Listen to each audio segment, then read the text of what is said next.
नमस्कार, MSME podcast में आप सबका बहुत बहुत स्वागत है। आप कच्ची घानी या कोल्ड प्रेस किसी भी बॉटल पे तभी लिख सकते हो जब उस ऑयल के अंदर एक स्पेसिफिक कंपोनेंट होता है कि अगर इसको मैन्युफैक्चर इसको करना चाहे, कोई इस यूनिट को एस्टेब्लिश करना चाहे, तो इसका एक बार manufacturing process from the beginning to packaging ये क्या रहता है, इसके बारे में एक बार जरा आप प्रॉपरली प्रिपेयर होके उतरिए। Exactly. ये होता है ना कि घर के पड़ोस वाली लड़ाइयाँ नहीं है कि आप सड़क पे निकले लड़ाई करने लगे। It's a war field, you have to be prepared. तो बोला कि ये संभव कैसे है कि 150-200 रुपए में तेल बेच रहा है कोई। गवर्नमेंट की क्या क्या सब्सिडीज हैं, क्या क्या पॉलिसी है, गवर्नमेंट कैसे फंड करती है इसको, गवर्नमेंट से हमें क्या सपोर्ट मिल सकता है किसी को अगर यूनिट लगा दिया। एक्सपोर्ट की अगर मार्केट की बात की जाए तो एक्सपोर्ट में कहाँ किस किस कंट्रीज में पोटेंशियल है। कि जब हम लोग कच्ची घानी बोलते हैं तो आदमी को ये लगता है कि वो लकड़ी के कोल्हू को कच्ची घानी बोला जाता है और इसीलिए लोग उसको कोल्ड प्रेस नाम भी देते हैं। लेकिन असलियत में ये दोनों टर्म्स, कच्ची घानी और कोल्ड प्रेस, ये फ्री टर्म नहीं है। कभी आपने सोचा है रूम टेम्परेचर की आइसक्रीम खाएं और चबा के खा पाएं?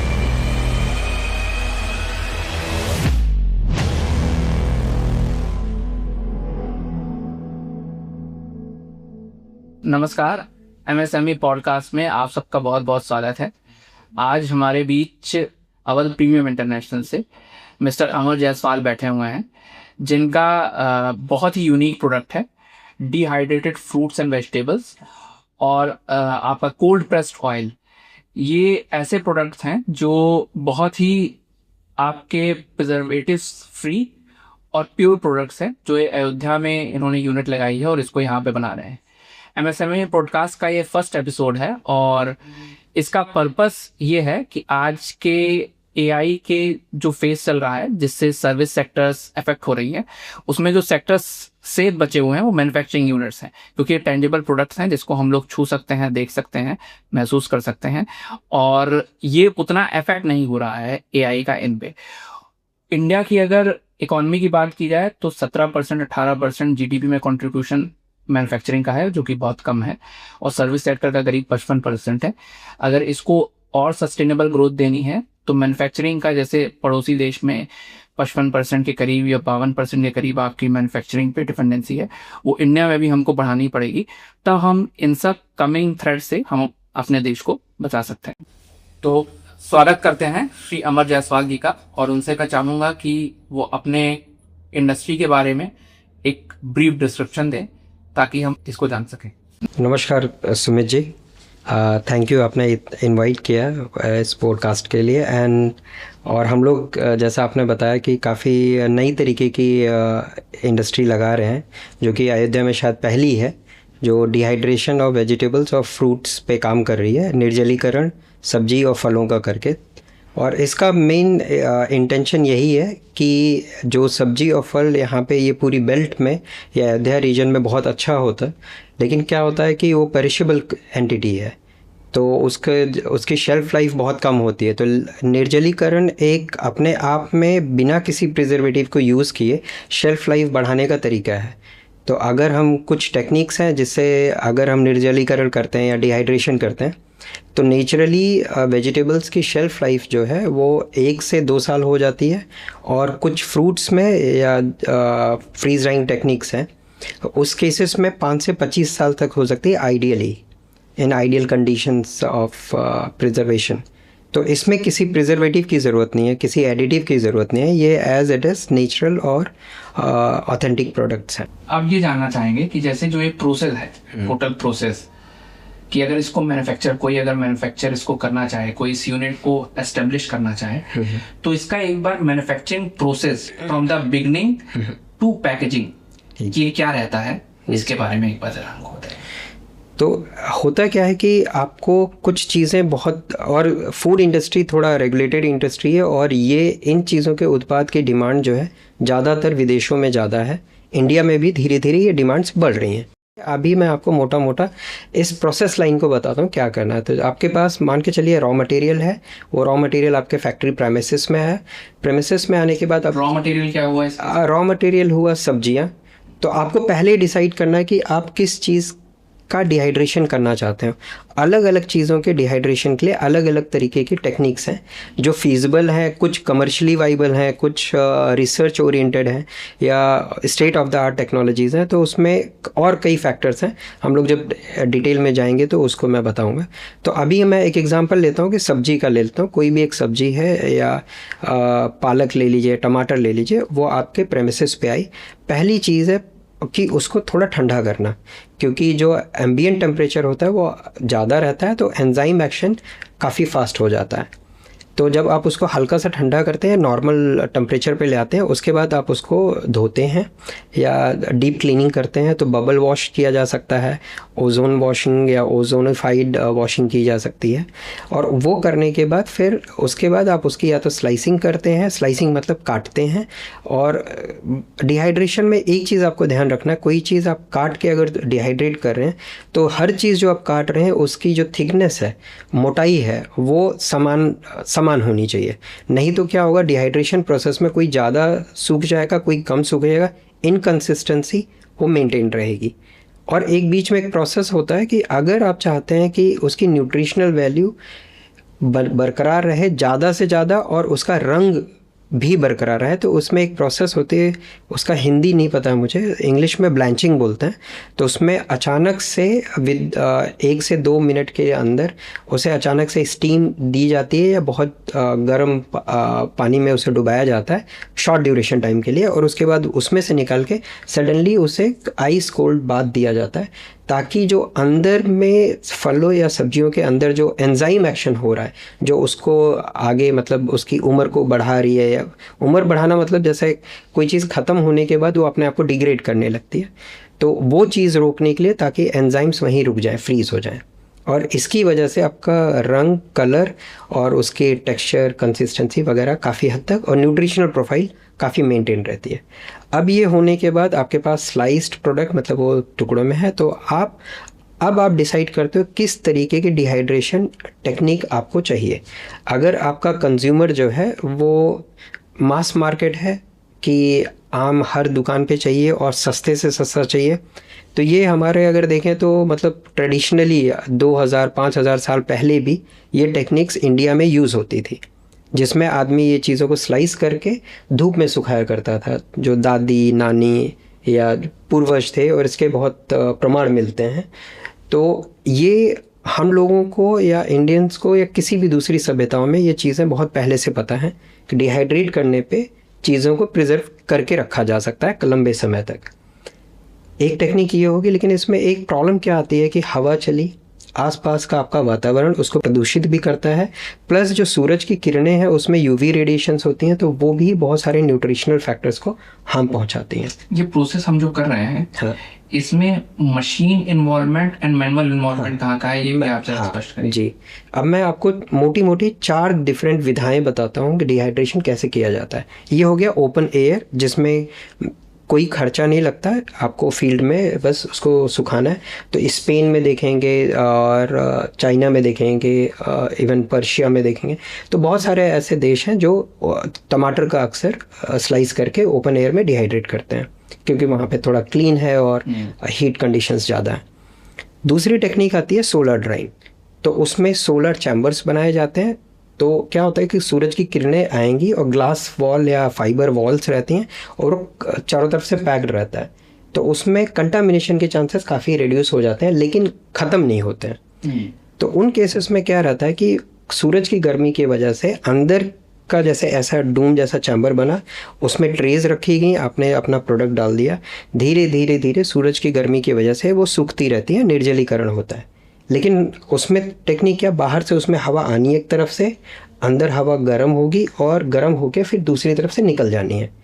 तो इस पूरे सर्कुलेशन प्रोसेस में, जिसको ओपन लूप सिस्टम बोलते हैं, इसमें डिहाइड्रेशन होता है। कंटामिनेशन के चांसेस इसमें भी बहुत हाई हैं, फंगल इन्फेक्शन के चांसेस हाई हैं, बैक्टीरियल लोड बढ़ सकता है, और ये मतलब एकदम सस्ते से थोड़ा सा ऊपर की मार्केट के लिए बने हैं, जो थोड़ा सा कंट्रोल अमाउंट में।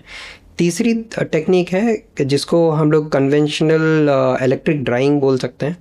उसमें क्या रहता है कि इलेक्ट्रिकल कैबिनेट रहता है, जिसमें प्लेसेस रहते हैं जिसमें आपके ट्रेज लगते हैं, उन ट्रेज पे आप इन स्लाइसेस को या टुकड़ों को सब्जियों के रखते हैं, और उसके बाद पीछे से हवा आती है और अंदर में एक इलेक्ट्रिक कॉइल है जो गर्म होती है और उसके सामने एक फ़ैन लगा रहता है।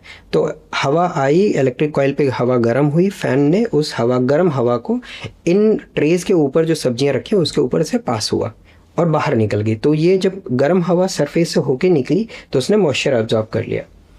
और इसमें कमर्शियली वाइबल और मोस्ट प्रीमियम जो टेक्नोलॉजी है जो हम लोग यूज़ करने जा रहे हैं, नाम थोड़ा अटपटा सा है, उसको बोलते हैं हीट पंप ड्राइंग।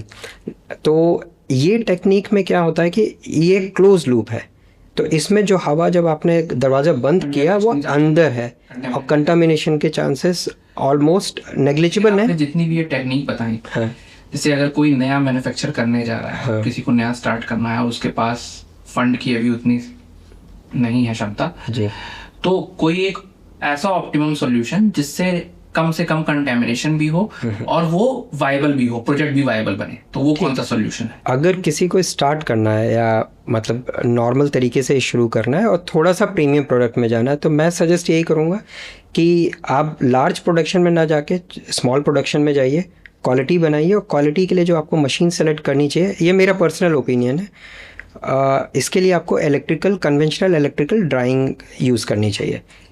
अगर आप उसे कंट्रोल एनवायरनमेंट में घर के अंदर रखते हैं तो, क्योंकि जो आपका ओपन लूप सिस्टम का जो ड्रॉबैक था कंटामिनेशन बढ़ने का, वो आपने आउटर एनवायरनमेंट को कंट्रोल करके वो किया जा सकता है। लेकिन इसमें एक ही चैलेंज रहता है एशिंग का। एशिंग मतलब जहाँ पे ज़्यादा गर्म हो गया तो वहाँ पे चीज़ें जल जाती हैं, तो अनयूनिफॉर्म टेस्ट, टेक्सचर और आपका न्यूट्रिएंट प्रोफाइल थोड़ा। इलेक्ट्रिकल अगर हम सिस्टम में जाते हैं तो क्या रनिंग कॉस्ट ज़्यादा नहीं होगा? बाई डिफ़ॉल्ट होता है। Actually heat pump drawing system इसीलिए कमर्शियली वाइबल है, रनिंग कॉस्ट कम हो जाता है और प्रोडक्शन इलेक्ट्रिकल वाले से ज़्यादा है।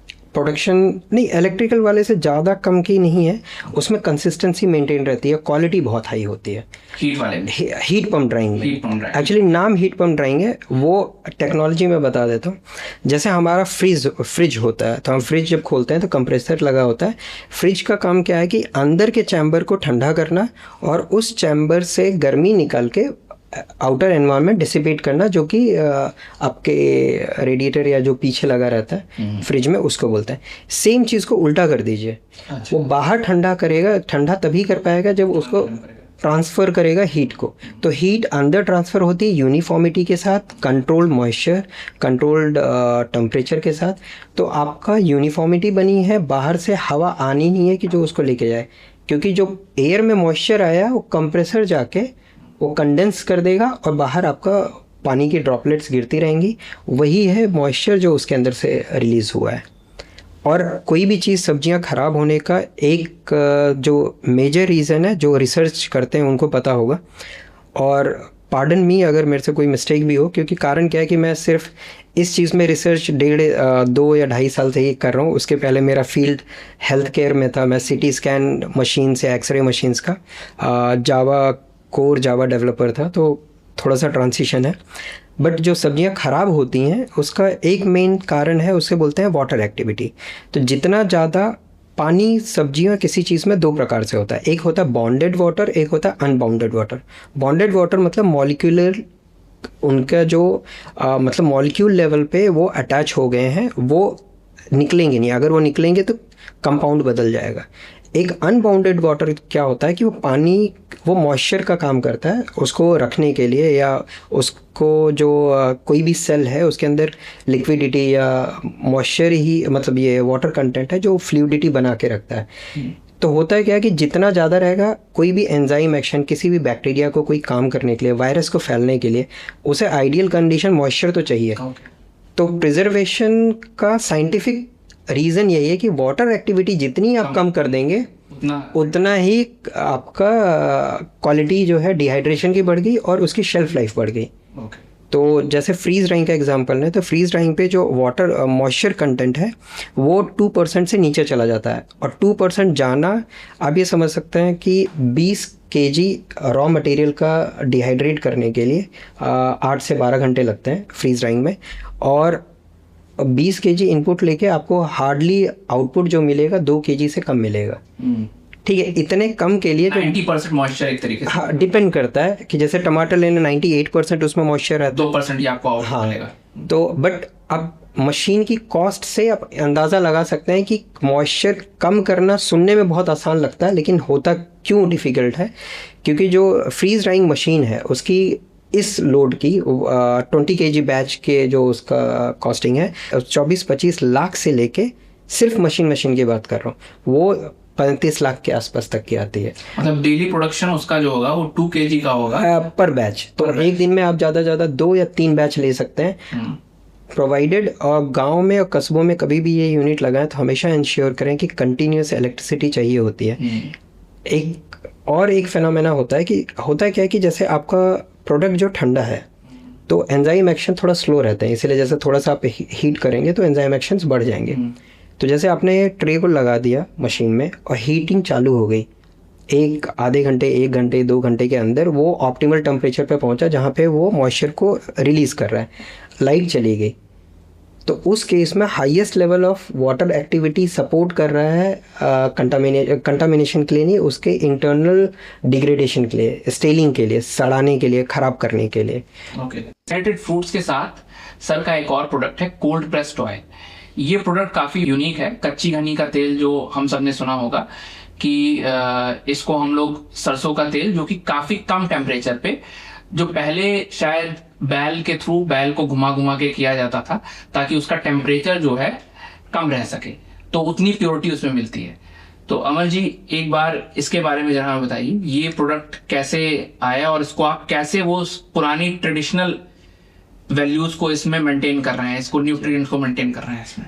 तो असलियत में एक अलग ही भ्रांति है पूरे देश में कि जब हम लोग कच्ची घानी बोलते हैं तो आदमी को ये लगता है कि वो लकड़ी के कोल्हू को कच्ची घानी बोला जाता है और इसीलिए लोग उसको कोल्ड प्रेस नाम भी देते हैं। लेकिन असलियत में ये दोनों टर्म्स, कच्ची घानी और कोल्ड प्रेस, ये फ्री टर्म नहीं है।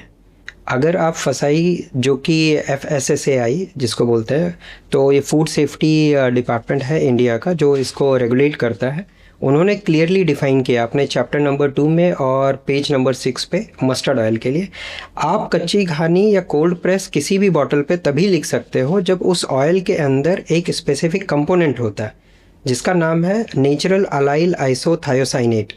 ये कंपोनेंट की वैल्यू 0.2% के बराबर या 0.2% से ऊपर पाई जाएगी, उसी मस्टर्ड ऑयल को ही कच्ची घानी बोला जा सकता है, या कोल्ड प्रेस आप लेबल कर सकते हो। सिंस ये चीज़ें उतनी ज़्यादा स्ट्रिक्ट नहीं है अभी इंडिया में और लोग उतना अवेयर नहीं है, इसलिए लोग लिखते हैं। अब आते हैं बात कि कच्ची घानी जब डिफ़ाइन होगी बोली किससे जाती है, तो कारण क्या है कि कच्ची घानी बोलने पे ये प्रीमियम क्लास में चला जाता है या प्रीमियम प्रोडक्ट बन जाता है, क्योंकि जब भी हम एक्सपेलर से तेल निकालते हैं या केमिकल ट्रीटमेंट से जो तेल निकालते हैं, जो कि मोस्टली कमर्शियली यूज़ किया जाता है, उन कंडीशंस में जो नेचुरल अलाइल आइसोथायोसाइनेट है वो हाईली वॉलेटाइल होता है, वो उड़ जाता है। तो इसीलिए एक्सपेलर ऑयल में कभी भी एक्सपेलर ऑयल को अगर बॉटल करके आप कोल्ड प्रेस या कच्ची घानी नहीं लिख सकते हैं। अब बात आती है कच्ची घानी की, तो कच्ची घानी में लकड़ी का कोल्हू होता है और उसके अंदर सरसों स्लो प्रोसेस में लगभग मतलब 9 से 12 RPM तक, या बहुत सारे और भी कुछ लोग हैं जिन्होंने और रिसर्च किया है, वो 2 RPM से भी शुरू करते हैं। 2 RPM मतलब 2 रोटेशन पर मिनट के हिसाब से। तो इतनी स्लो कंडीशन में, और लकड़ी जो है बैड कंडक्टर है हीट का, तो हीट जनरेट भी नहीं कर रही है और वो सिर्फ कंप्रेशन का काम करती है। तो जो ऑयल एक्सट्रैक्ट हुआ है उसका, अगर उसे जब हम उसको लैब टेस्टिंग करवाते हैं तो उसमें जो ये कंपोनेंट है जिसे नेचुरल अलाइल आइसोथायोसाइनेट जो मैं रेफ़र कर रहा था, उसकी वैल्यू 0.2% या उससे ज़्यादा मिलती है। अब बात ये आती है कि 0.2% से 0.3 के बीच में माना जा सकता है कि बहुत अच्छा कच्ची घानी का तेल है। यही वैल्यू 0.3 से 0.4 के बीच में है तो प्रीमियम क्लास का कच्ची घानी का तेल है। 0.4 के ऊपर मिलना ही इस वैल्यू का बहुत रेयर है, तो इसलिए वो रेयर प्योरिटी कहलाती है। लेकिन जो हम लोगों ने अपना प्रोसेस को रिफ़ाइन किया कि कैसे करें कि हमें प्योरेस्ट फॉर्म मिले, क्योंकि हम अयोध्या से आ रहे हैं। अयोध्या अपनी प्योरिटी के लिए जानी जाती, चाहे न्याय हो, चाहे न्याय व्यवस्था हो, चाहे राजा हो, चाहे हमारे विचार हो या आदर्श हो। तो हम लोग चाहते थे कि अयोध्या में निर्मित कोई भी प्रोडक्ट वो अपने उच्चतम या शिखरतम प्योरिटी के साथ है। तो इस वजह से जब हम लोगों ने अपना जो प्रोसेस के बाद जब इसका लैब टेस्ट कराया तो इसकी प्योरिटी लगभग क्या 0.4% से ऊपर है। It's a rare quality of premium oil. तो ये हम कैसे, जैसे आप जो मुझे समझ में आ रहा है कि शायद पहले जो प्रोसेस होता था जिसमें बैल घूम के उसको करता था, तो वो अगर उसकी क्या वो भी प्योरेस्ट फॉर्म होता था? हाँ।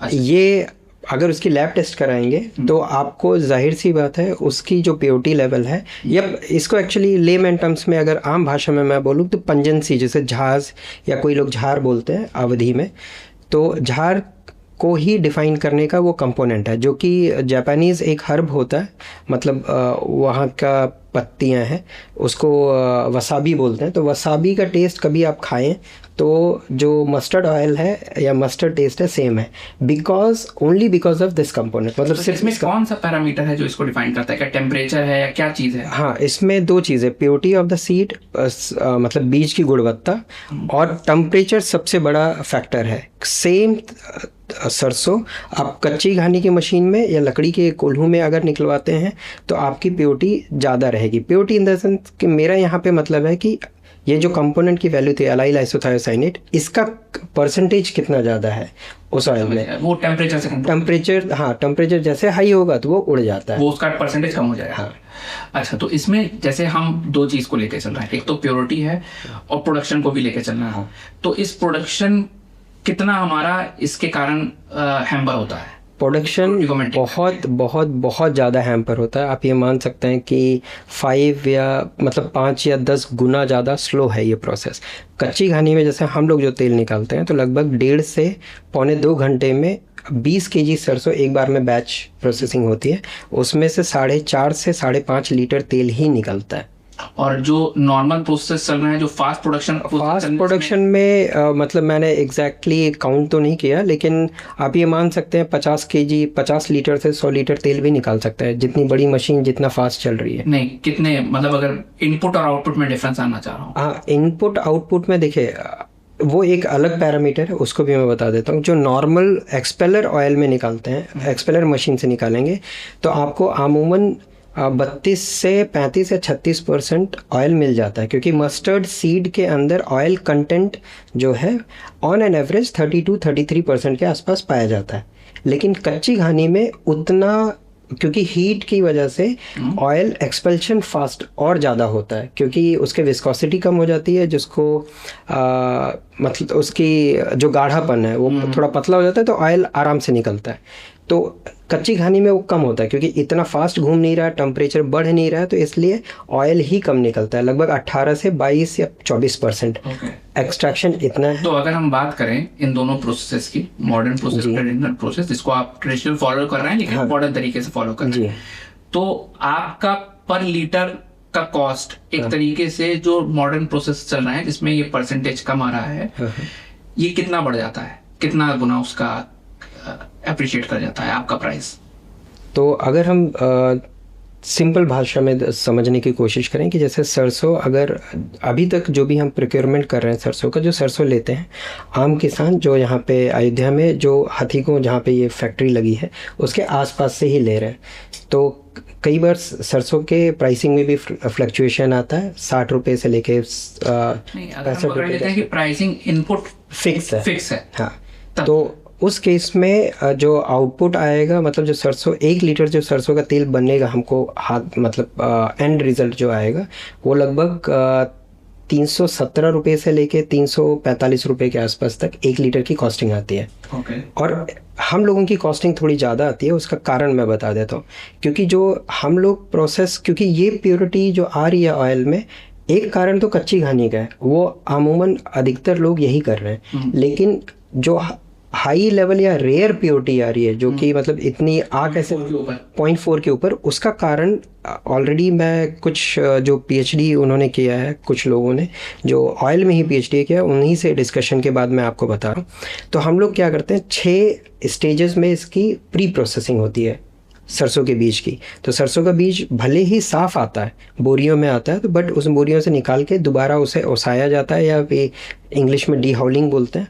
उसके बाद उसे सीविंग किया जाता है ताकि जो जो कंकड़ पत्थर या कोई भी चीज़ बाई चांस बच गई हो, पूरी बोरी में 2 या 4 भी बच गए, वो भी निकाली जा सके। फिर जो सरसों बची है फिर उसे फिर से छाना जाता है या चाला जाता है, जिसको बोलते हैं अवधि में, और इंग्लिश में सीव करते हैं। तो सीविंग के बाद जो महीन दाने हुए उनको निकाल दिया जाता है। उनको हम लोग पेरने में नहीं यूज़ करते। जो मोटे दाने बचे हैं, और उनको अब मोटे दानों को फिर धुलाई होती है, क्योंकि सीड के ऊपर एक डस्ट की कोटिंग हमेशा आपको मिलेगी।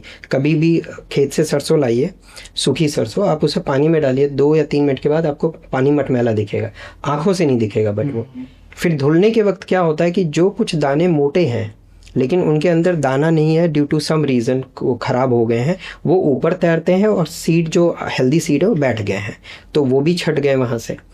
अब जो धुली हुई सरसों है उसको फिर से धूप में फैलाया जाता है।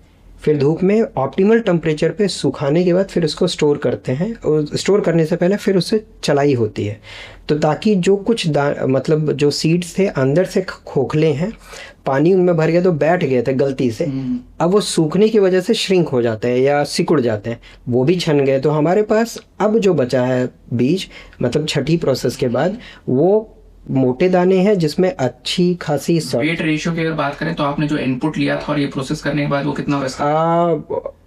2/3 ही बचता है हम लोगों के पास, 1/3 लगभग। यूजुअली जो कंपनीज हैं वो पूरा ही यूज करते हैं। हाँ, क्योंकि वो देखिए, बाकी हम लोग मास प्रोडक्शन में नहीं है, हम लोग मतलब बहुतायत में ये चीज़ नहीं करेंगे। ये बहुत सेलेक्टिव तेल है, और सेलेक्टिव क्वालिटी प्रिपेयर करना आप समझ सकते हैं। रेयर क्वालिटी बनाना है तो आप मास प्रोडक्शन नहीं हो पाएगा इसका।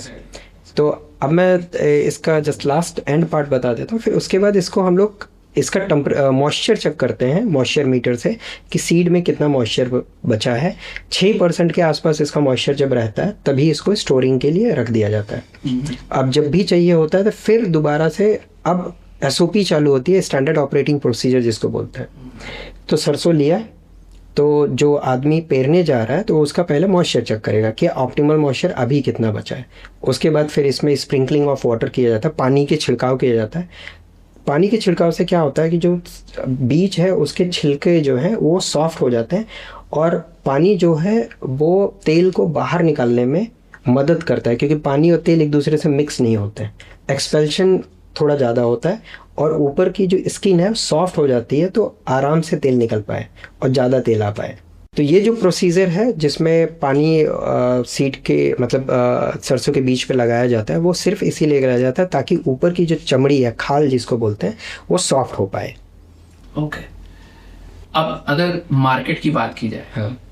इंडिया में जो आप प्रोडक्ट बना रहे हैं जी, और जो आप के हिसाब से अगर इसकी आपने एनालिसिस भी की होगी, तो जिस प्योरिटी का आप प्रोडक्ट दे रहे हैं और considering the Indian customer which is mostly rate driven, तो उसमें आपको इंडिया में इस प्रोडक्ट की डिहाइड्रेटेड फ्रूट्स एंड वेजिटेबल्स की और आपके कोल्ड प्रेस्ड ऑयल की, ये मार्केट आपको कैसी दिख रही है? कितना पोटेंशियल दिख रहा है आपको इस मार्केट में? इसका देखिए, अगर अब इसको देखने के कई लेंसेज हो सकते हैं। अगर मैं, क्योंकि हम लोगों को पहले से पता है ये प्रोडक्ट आम जनता या अधिकतर जनता को पहले उनको जागरूक करना होगा, तभी उनको ये समझ में आएगा कि हम क्यों लें। पहली बात, जब प्रोसेसिंग पॉइंट में ही इतनी कॉस्टली हो जाता है या इतना कॉस्ट आ जाता है, तो अफोर्डेबिलिटी थोड़ी कम हो जाती है।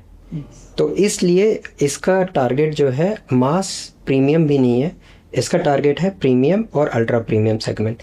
और उस लेवल के कैटेगरी के लोग या कंज्यूमर्स को ये समझाना, या कस्टमर्स को ये कौन से कस्टमर हुए जैसे आपने प्रीमियम? लगभग जिनका, अगर मैं मतलब अर्बन टर्म्स में लूँ, जिनकी मंथली सैलरी 1.5 लाख या 2 लाख के ऊपर है या 5 लाख के ऊपर है। और मतलब ये प्रोडक्ट यू आर सेइंग कि वो अपने घर पे इस तेल को यूज कर सकते हैं। हाँ। और ये जो प्रोडक्ट डिहाइड्रेटेड फ्रूट्स हैं, हाँ, या डिहाइड्रेटेड वेजिटेबल्स नहीं, इसमें अलग अलग कैटेगरी है, मैं वो बता देता हूँ। ऐसा कहीं नहीं है कि सिर्फ वही लोग इस तेल को खरीद सकते हैं कि जो इतना पैसा कमाते हैं, ऐसा बिल्कुल भी नहीं है। मैं सिर्फ बता रहा हूँ अफोर्डेबिलिटी पॉइंट ऑफ व्यू।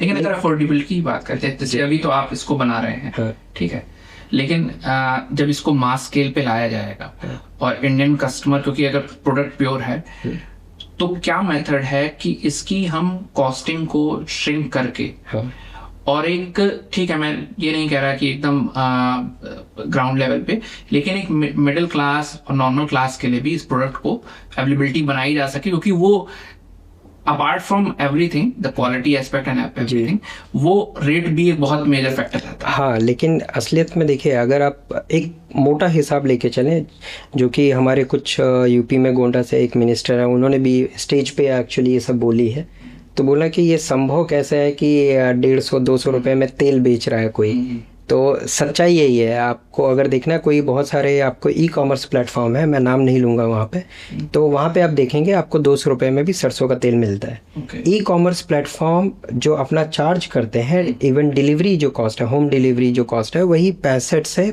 70, 75 या 80-90 रुपये तक आता है। तो आप सोच के देखिए कि जो प्रॉफिटेबिलिटी के साथ जो मैन्युफैक्चरिंग कॉस्ट होनी चाहिए तेल की, सरसों की तेल की मैं स्पेसिफिक बात कर रहा हूँ, काली सरसों की, वो 100 रुपये से कम आएगी, तभी वाइबल होगा, तभी, क्योंकि आपको पैकेजिंग भी करनी है, सारी चीज़ें हैं। अब सरसों का इनहेरेंटली जो तेल है बीज में, वो 32 से 36% के आसपास है।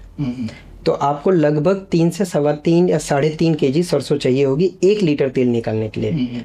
अच्छी सरसों साफ़ करने के बाद, जैसे हम लोग अगर सरसों जो साफ़ कर रहे हैं, तो 1/3 तो रेट वैसे ही बढ़ गया, क्योंकि आधा निकल मार्केट में हमें रेट मिल रहा है। हाँ, अगर सही प्रोसेस फॉलो किए जाए, 0.4 पे भी नहीं, 0.2 पे भी गए, तब भी हमको वो 1/3 प्राइस और ज्यादा होना चाहिए, और बढ़ गया। फिर जो एक्सट्रैक्शन रेशियो है वो 18 से 24% या ज़्यादा कोई गया तो 27% है, उससे ज़्यादा नहीं हो पाता। ओके।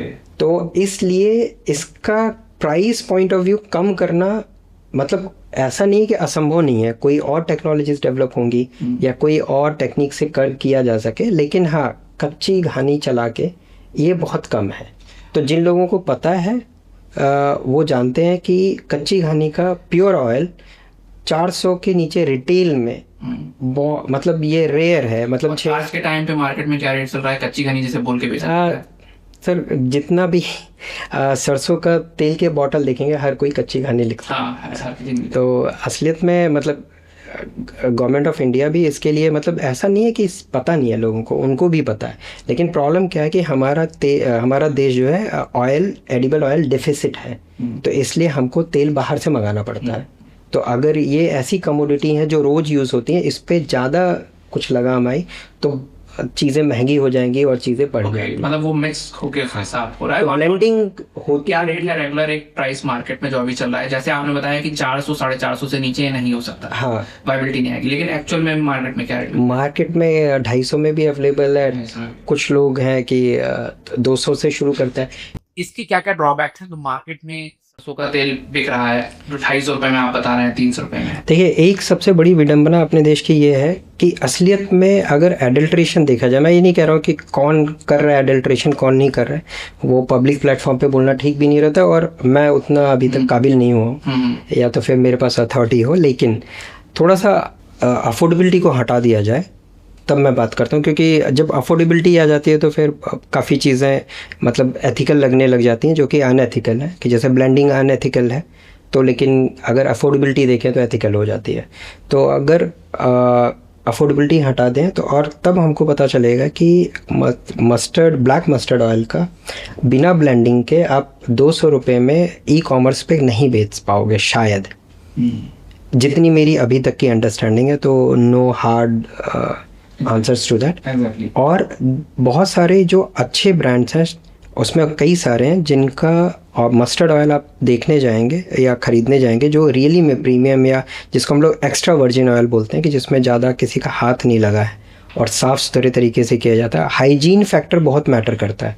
तो जो हम लोग एक्सट्रैक्ट करते हैं अल्ट्रा हाइजीन कंडीशंस में कर रहे हैं, हालांकि अभी सिर्फ टेस्टिंग फेज़ है, और ये सारी चीज़ें जब ये पूरी फैक्ट्री बन जाएगी और ये फैक्ट्री एक्सपोर्ट रेडी के लिए BRC सर्टिफाइड रहेगी कि ये अल्ट्रा हाइजीनिक कंडीशंस में सारी चीज़ प्रोड्यूस होंगी, तो वो कॉस्ट भी तेल के कॉस्ट में ऐड होती है, क्योंकि जो आपने हाइजीन मेंटेन किया है। और बहुत सारे ऑयल कंपनीज हैं जिनका मस्टर्ड ऑयल 1 लीटर का प्राइस मतलब 1500 से 2000 के ऊपर भी है। लेकिन अब उनको वही लोग खरीदते हैं जिनको पता है कि हाँ हमको ब्लाइंड फेथ चाहिए, एक आंख बंद करें कि हाँ इन्होंने कुछ नहीं गड़बड़ किया होगा, तो वो प्रीमियम देते हैं उस चीज़ के लिए। चलिए हमने लोएस्ट कॉस्ट की बात कर ली। हाँ। जो आपने बताया कि 400, 350, 400 से नीचे इसकी नहीं जा सकती कॉस्ट पर लीटर, प्रोडक्शन की कॉस्ट नहीं जा सकती अच्छे प्रोडक्ट की। हाँ। जो 0.4 के ऊपर का हो जी। अभी आपने कहा कि 1200 रुपए में भी बेचती है। हाँ।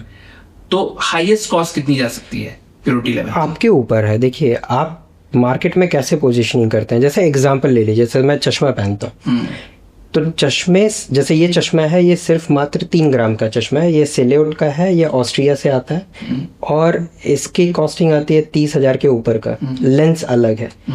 तो अब लोगों पे लगता है कि उनको कंफर्ट चाहिए तो वो सिलोट पहन रहे हैं, और हमारे जो काफ़ी सबसे प्रचलित नेता हैं उनके फ्रेम के कलेक्शंस में तो शायद एक ये ब्रांड भी है।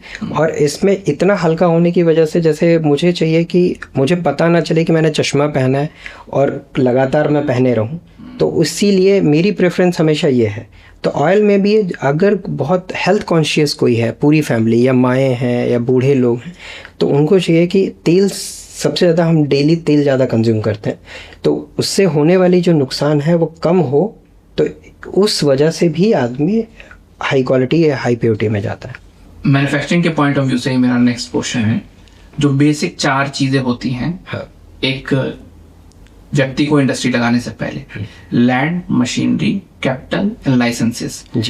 ये 4 चीज़ों की अगर हम बात करें, लैंड की, मशीनरी की, कैपिटल, अगर उस किसी को स्टार्ट करना है जिसपे उसका प्रोजेक्ट वायबल हो सके, प्रॉफिट, तो इसकी क्या रिक्वायरमेंट रहेगी? इसके लिए ज़्यादा से ज़्यादा आपको 500 स्क्वायर फीट मान के चलें, या 1000 स्क्वायर फीट में आप 2 से 3 मशीन 20 kg इनपुट की आप लगा सकते हैं। और इसमें प्रोडक्शन कैपेसिटी रहेगी एक, अगर आप 2 बैच चलाते हैं, 2 से 4 बैच अगर चलाते हैं, तो आपको एक मशीन से लगभग 25 से 30 लीटर आउटपुट निकल सकता है पर डे। अच्छा, मतलब आप बता रहे हैं कि 1000 स्क्वायर फीट में हमने प्लांट लगाया हो, हाँ। उसकी कैपेसिटी होगी 25 से 30 लीटर पर डे एक मशीन की। 3 मशीन लगाइए, 4 मशीन लगाइए, वो आपको फिर नहीं, वैल्यू वाइज में मैं कैलकुलेट करना चाह रहा हूँ। तो अगर मान लीजिए 3 मशीन से आपका मैं पकड़ के चल रहा हूँ 75 लीटर आ रहा है, हाँ। और सेलिंग वैल्यू इसकी अगर 400 रुपए में पकड़ ले रहे हैं, हाँ। बिना ब्रांडिंग, बिना किसी चीज को कर, बिना ब्रांडिंग, और उसके 4-4.5 के आसपास, तो मतलब 30,000 का पर डे का रेवेन्यू जनरेट हो सकता है, रेवेन्यू इसमें जनरेट हो सकता है। लेकिन एक चीज़ और ध्यान रखना होता है कि ये उतना ऑपरेशनल इजी नहीं है जितना कोल्हू होता है। कोल्हू के मतलब जो नॉर्मल कोल्हू है, उसके बगल में आदमी खड़ा होकर सरसों डाल सकता है, आप वहाँ पे खड़े होकर अपना तेल देख सकते हैं। क्योंकि हम लोग ट्रांसपेरेंट फैक्ट्री बनाने की कोशिश में, कि ट्रांसपेरेंट इन द सेंस कोई भी आके देख सकता है, और हर किसी के लिए अलाउड है, प्रोवाइडेड कि आपको जो बेसिक हाइजीन ये सब मेंटेन करनी है। तो ये मतलब नॉर्मली हम लोग एडवाइस करते हैं, लोगों को बोलते हैं कि आप क्यों, ये इतना टफ है, आप 2 से 5 मिनट उस जगह खड़े नहीं हो सकते, उस कमरे में जहाँ पे एक्सट्रैक्शन हो रहा है, क्योंकि अलाइल आइसोथियोसाइनेट इतना पंजेंट होता है जो मतलब आपको 1.5 मिनट के अंदर रुला देगा, बिना आप वहाँ पे कुछ किए, केवल खड़े हैं तब। तो अब आप सोचिए जो आदमी उसको ऑपरेट करता है, क्योंकि ऑपरेशनल चैलेंज बहुत है, तो इसीलिए कॉस्टिंग, हर चीज़ कॉस्टिंग में ऐड होती है। हम लोग क्या करते हैं, मशीन चलाने के बाद ट्रेंड ऑपरेटर्स हैं, उनको बोलते हैं भाई आप थोड़ी देर के लिए बाहर चले जाइए, और बीच में आके देखते रहिए। तो एग्जॉस्ट लगाने के बाद भी ये कंडीशन। लैंड का आपने बताया 1000 स्क्वायर फीट, मशीन का मैं बता देता हूँ। मशीन लगभग डिपेंड करता है, मतलब 20 kg इनपुट की मशीन का मैं बोलता हूँ पर बैच कैपेसिटी के लिए। उसकी कॉस्टिंग आ जाएगी आपको 2.5 लाख से लेके 5-6 लाख के बीच में। वो आप कैसी मशीन चूज़ कर रहे हैं, जैसे रोटरी चूज़ कर रहे हैं कि ओपन है या फिर पूरा क्लोज है, पूरा लकड़ी का चैम्बर है, तो ये सारी चीज़ें कॉस्ट को ऐड। कम मेंटेनेंस वाला सॉल्यूशन कितने रोटरी ये आपको 2.25 लाख से लेके 3.5 लाख के बीच में पड़ती है एक मशीन। 15 से 20 kg इनपुट के लिए। कैपिटल कितना चाहिए रहेगा?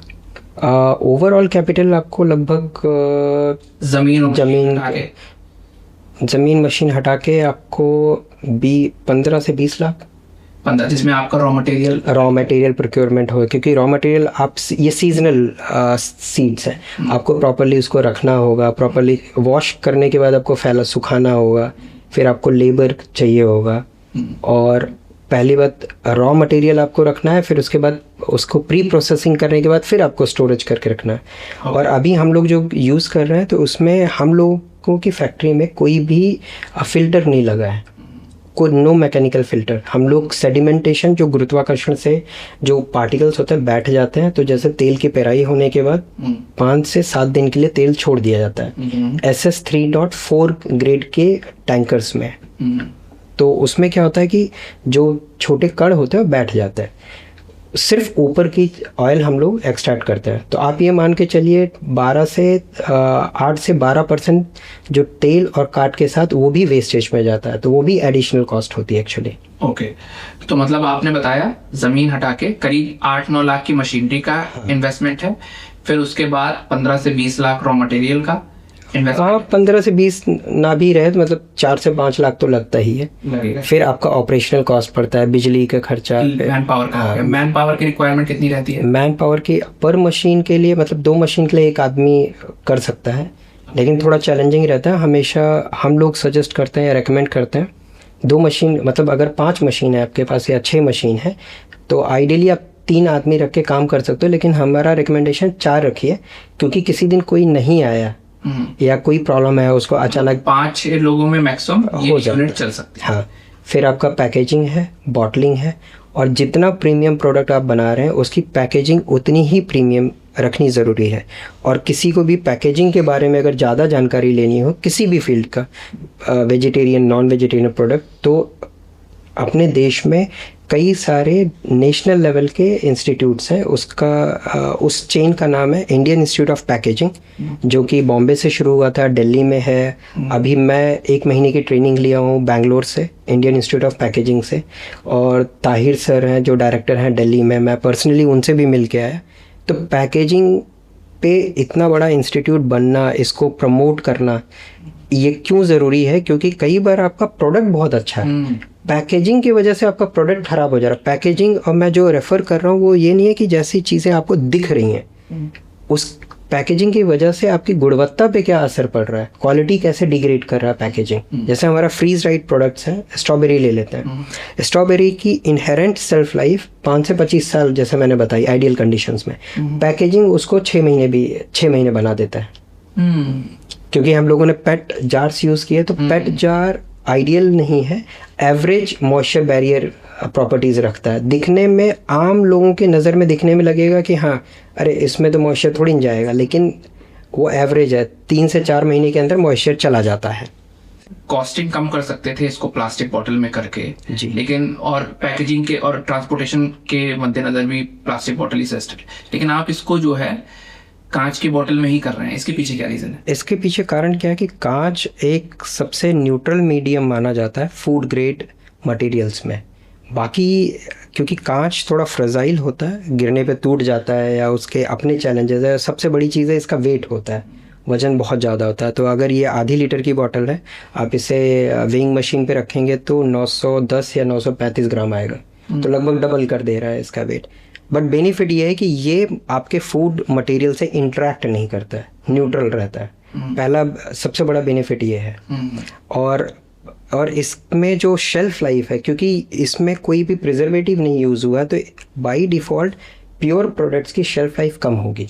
तो इसकी शेल्फ लाइफ 9 महीने के आसपास की है, जबकि नॉर्मल मार्केट में बिकने वाला जो तेल है उसकी शेल्फ कांच में रखते हैं तब 9 महीने की है। हाँ, और अगर इसे हम पेट में भी रखेंगे तो भी ऑलमोस्ट 9 महीने या उससे कम भी आती है। लेकिन पेट का चैलेंज अलग है कि अगर वो माइन्यूट लेवल पे भी इंटरेक्ट कर रहा है, वो परमिसेबल है। ऐसा नहीं है कि मतलब वो अलाउड है, इतना चल जाएगा इसलिए उसको यूज़ कर सकते हैं। लेकिन मतलब आपको प्योरेस्ट चाहिए तो आप हमेशा कांच के बर्तनों में ही तेल या इन चीज़ों को स्टोर करते हैं। दूसरा, तेल का सबसे बड़ा दुश्मन रोशनी होती है।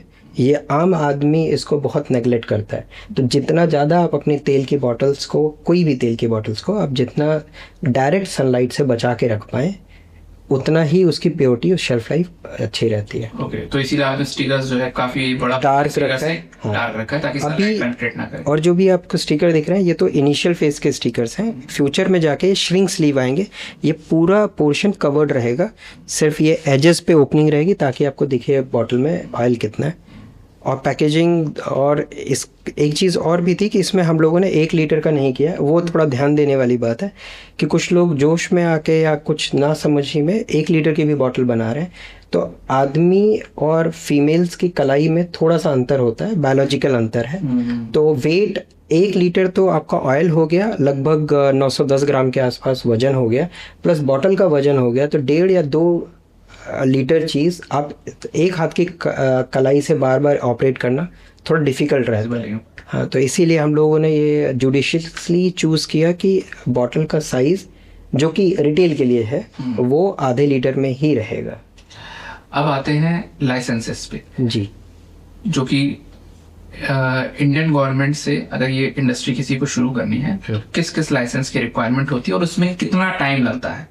देखिए, मैं सबसे पहले सजेस्ट करूंगा कि आपको डिसाइड करना है ये करने से पहले, अगर आप मैन्युफैक्चरिंग में रहना चाहते हैं या ट्रेडिंग में रहना चाहते हैं, होलसेल में जाना चाहते हैं, रिटेल में, तो सबके अलग अलग प्रोसीजर हैं। मैं मैन्युफैक्चरिंग से शुरू करता हूँ। तो मैन्युफैक्चरिंग में आपको सबसे पहले जब भी कोई भी फूड प्रोडक्ट्स में जाएंगे तो FSSAI का लाइसेंस आपको चाहिए होगा, जिसको हम लोग FSSAI बोलते हैं normally, food safety security and safety administration जो है। तो ये गवर्नमेंट ऑफ इंडिया का डिपार्टमेंट है जो लाइसेंस भी देता है और रेगुलेशन भी करता है, रेगुलेट भी करता है। तो इसमें 3 तरीके के लाइसेंसेस होते हैं। एक होता है रजिस्ट्रेशन, लाइसेंस 2 तरीके के होते हैं, लेकिन आपको सर्टिफिकेशन 3 तरीके के मिलते हैं। एक रजिस्ट्रेशन है, दूसरा है स्टेट लाइसेंस, तीसरा है सेंट्रल लाइसेंस। अभी हाल ही में इसी 1 अप्रैल से नई पॉलिसी लागू होने जा रही है, जो इनका जो रूल था कि किसको रजिस्ट्रेशन लेना चाहिए, किसको स्टेट लेना चाहिए, लाइसेंस लेना चाहिए, किसको सेंट्रल लाइसेंस लेना चाहिए, उसमें काफ़ी बड़ा बदलाव हुआ है। और इतना बड़ा बदलाव हुआ है कि बहुत मतलब ये हर्ष और खुशी की बात है कि गवर्नमेंट ऑफ इंडिया कितना जागरूक हो रही है और कितना प्रमोट कर रही है SMS को और लोगों को कि अपना रोजगार खुद पैदा करें। क्या चेंज हुआ है पहले स्टेट और सेंट्रल के लाइसेंस में क्या डिफरेंस? हाँ, ये पहले मैं ये बता देता हूँ चेंज क्या हुआ है, फिर एक एक करके बता देता हूँ।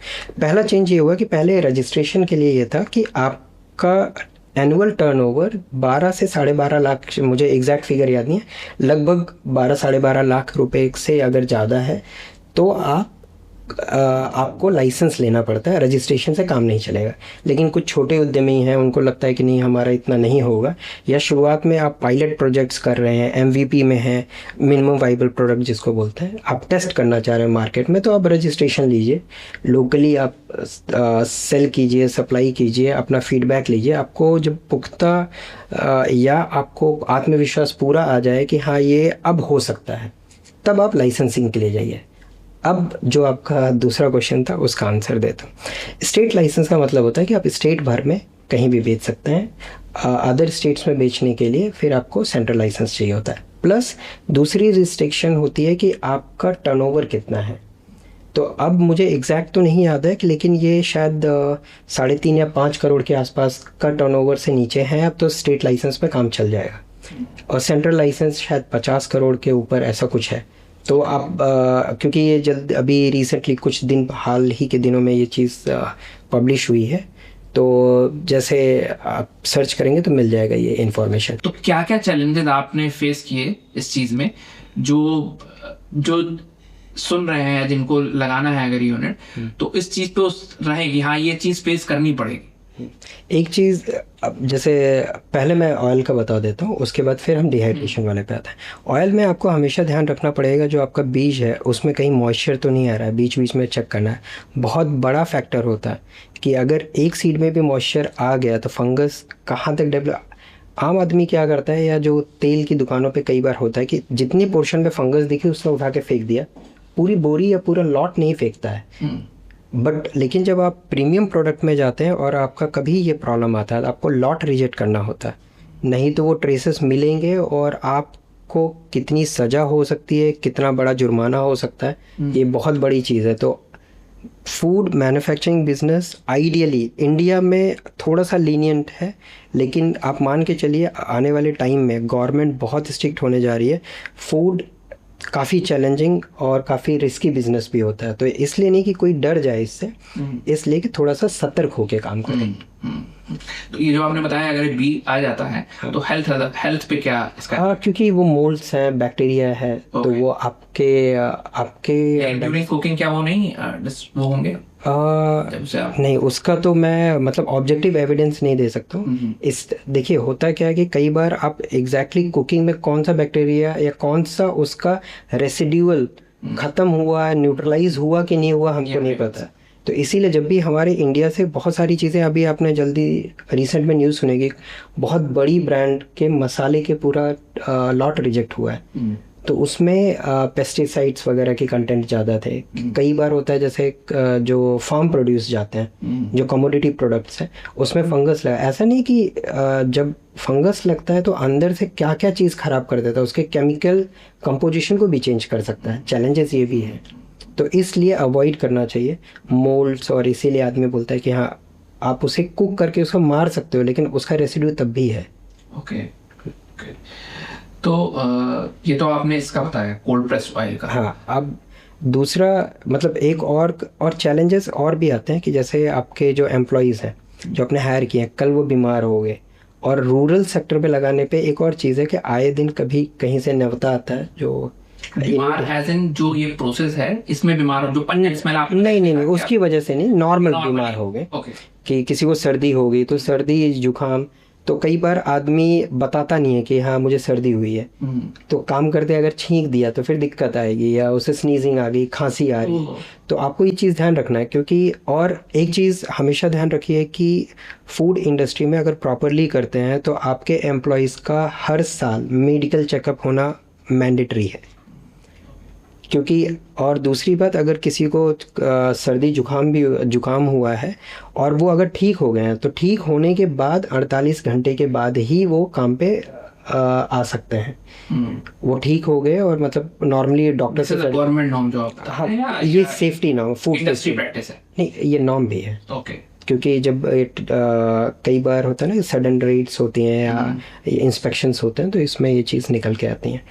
हालांकि ये ड्यूरेशन और नंबर्स आप खुद भी वेरीफाई कर सकते हैं, तो इसमें नहीं है। ये सारी चीज़ फूड सेफ्टी डिपार्टमेंट के उनके क्लॉजेस और उनके डॉक्यूमेंट्स में सारी चीज़ें मेंशन्ड है। तो इसलिए नेगलेक्ट ना रहिए। और जैसे बाल का गिरना, किसी के सब इसमें तेल में गिर जाना, कई बार आपके एनवायरनमेंट में, क्योंकि फूड इंडस्ट्री है तो आपको हमेशा ये मॉस्किटो रिपेलेंट नहीं रख सकते हैं, लेकिन एक मशीन रखते हैं कि जिसमें इंसेक्ट्स और ये कीट पतंगे वहाँ पे डिस्ट्रॉय किए जा सकें।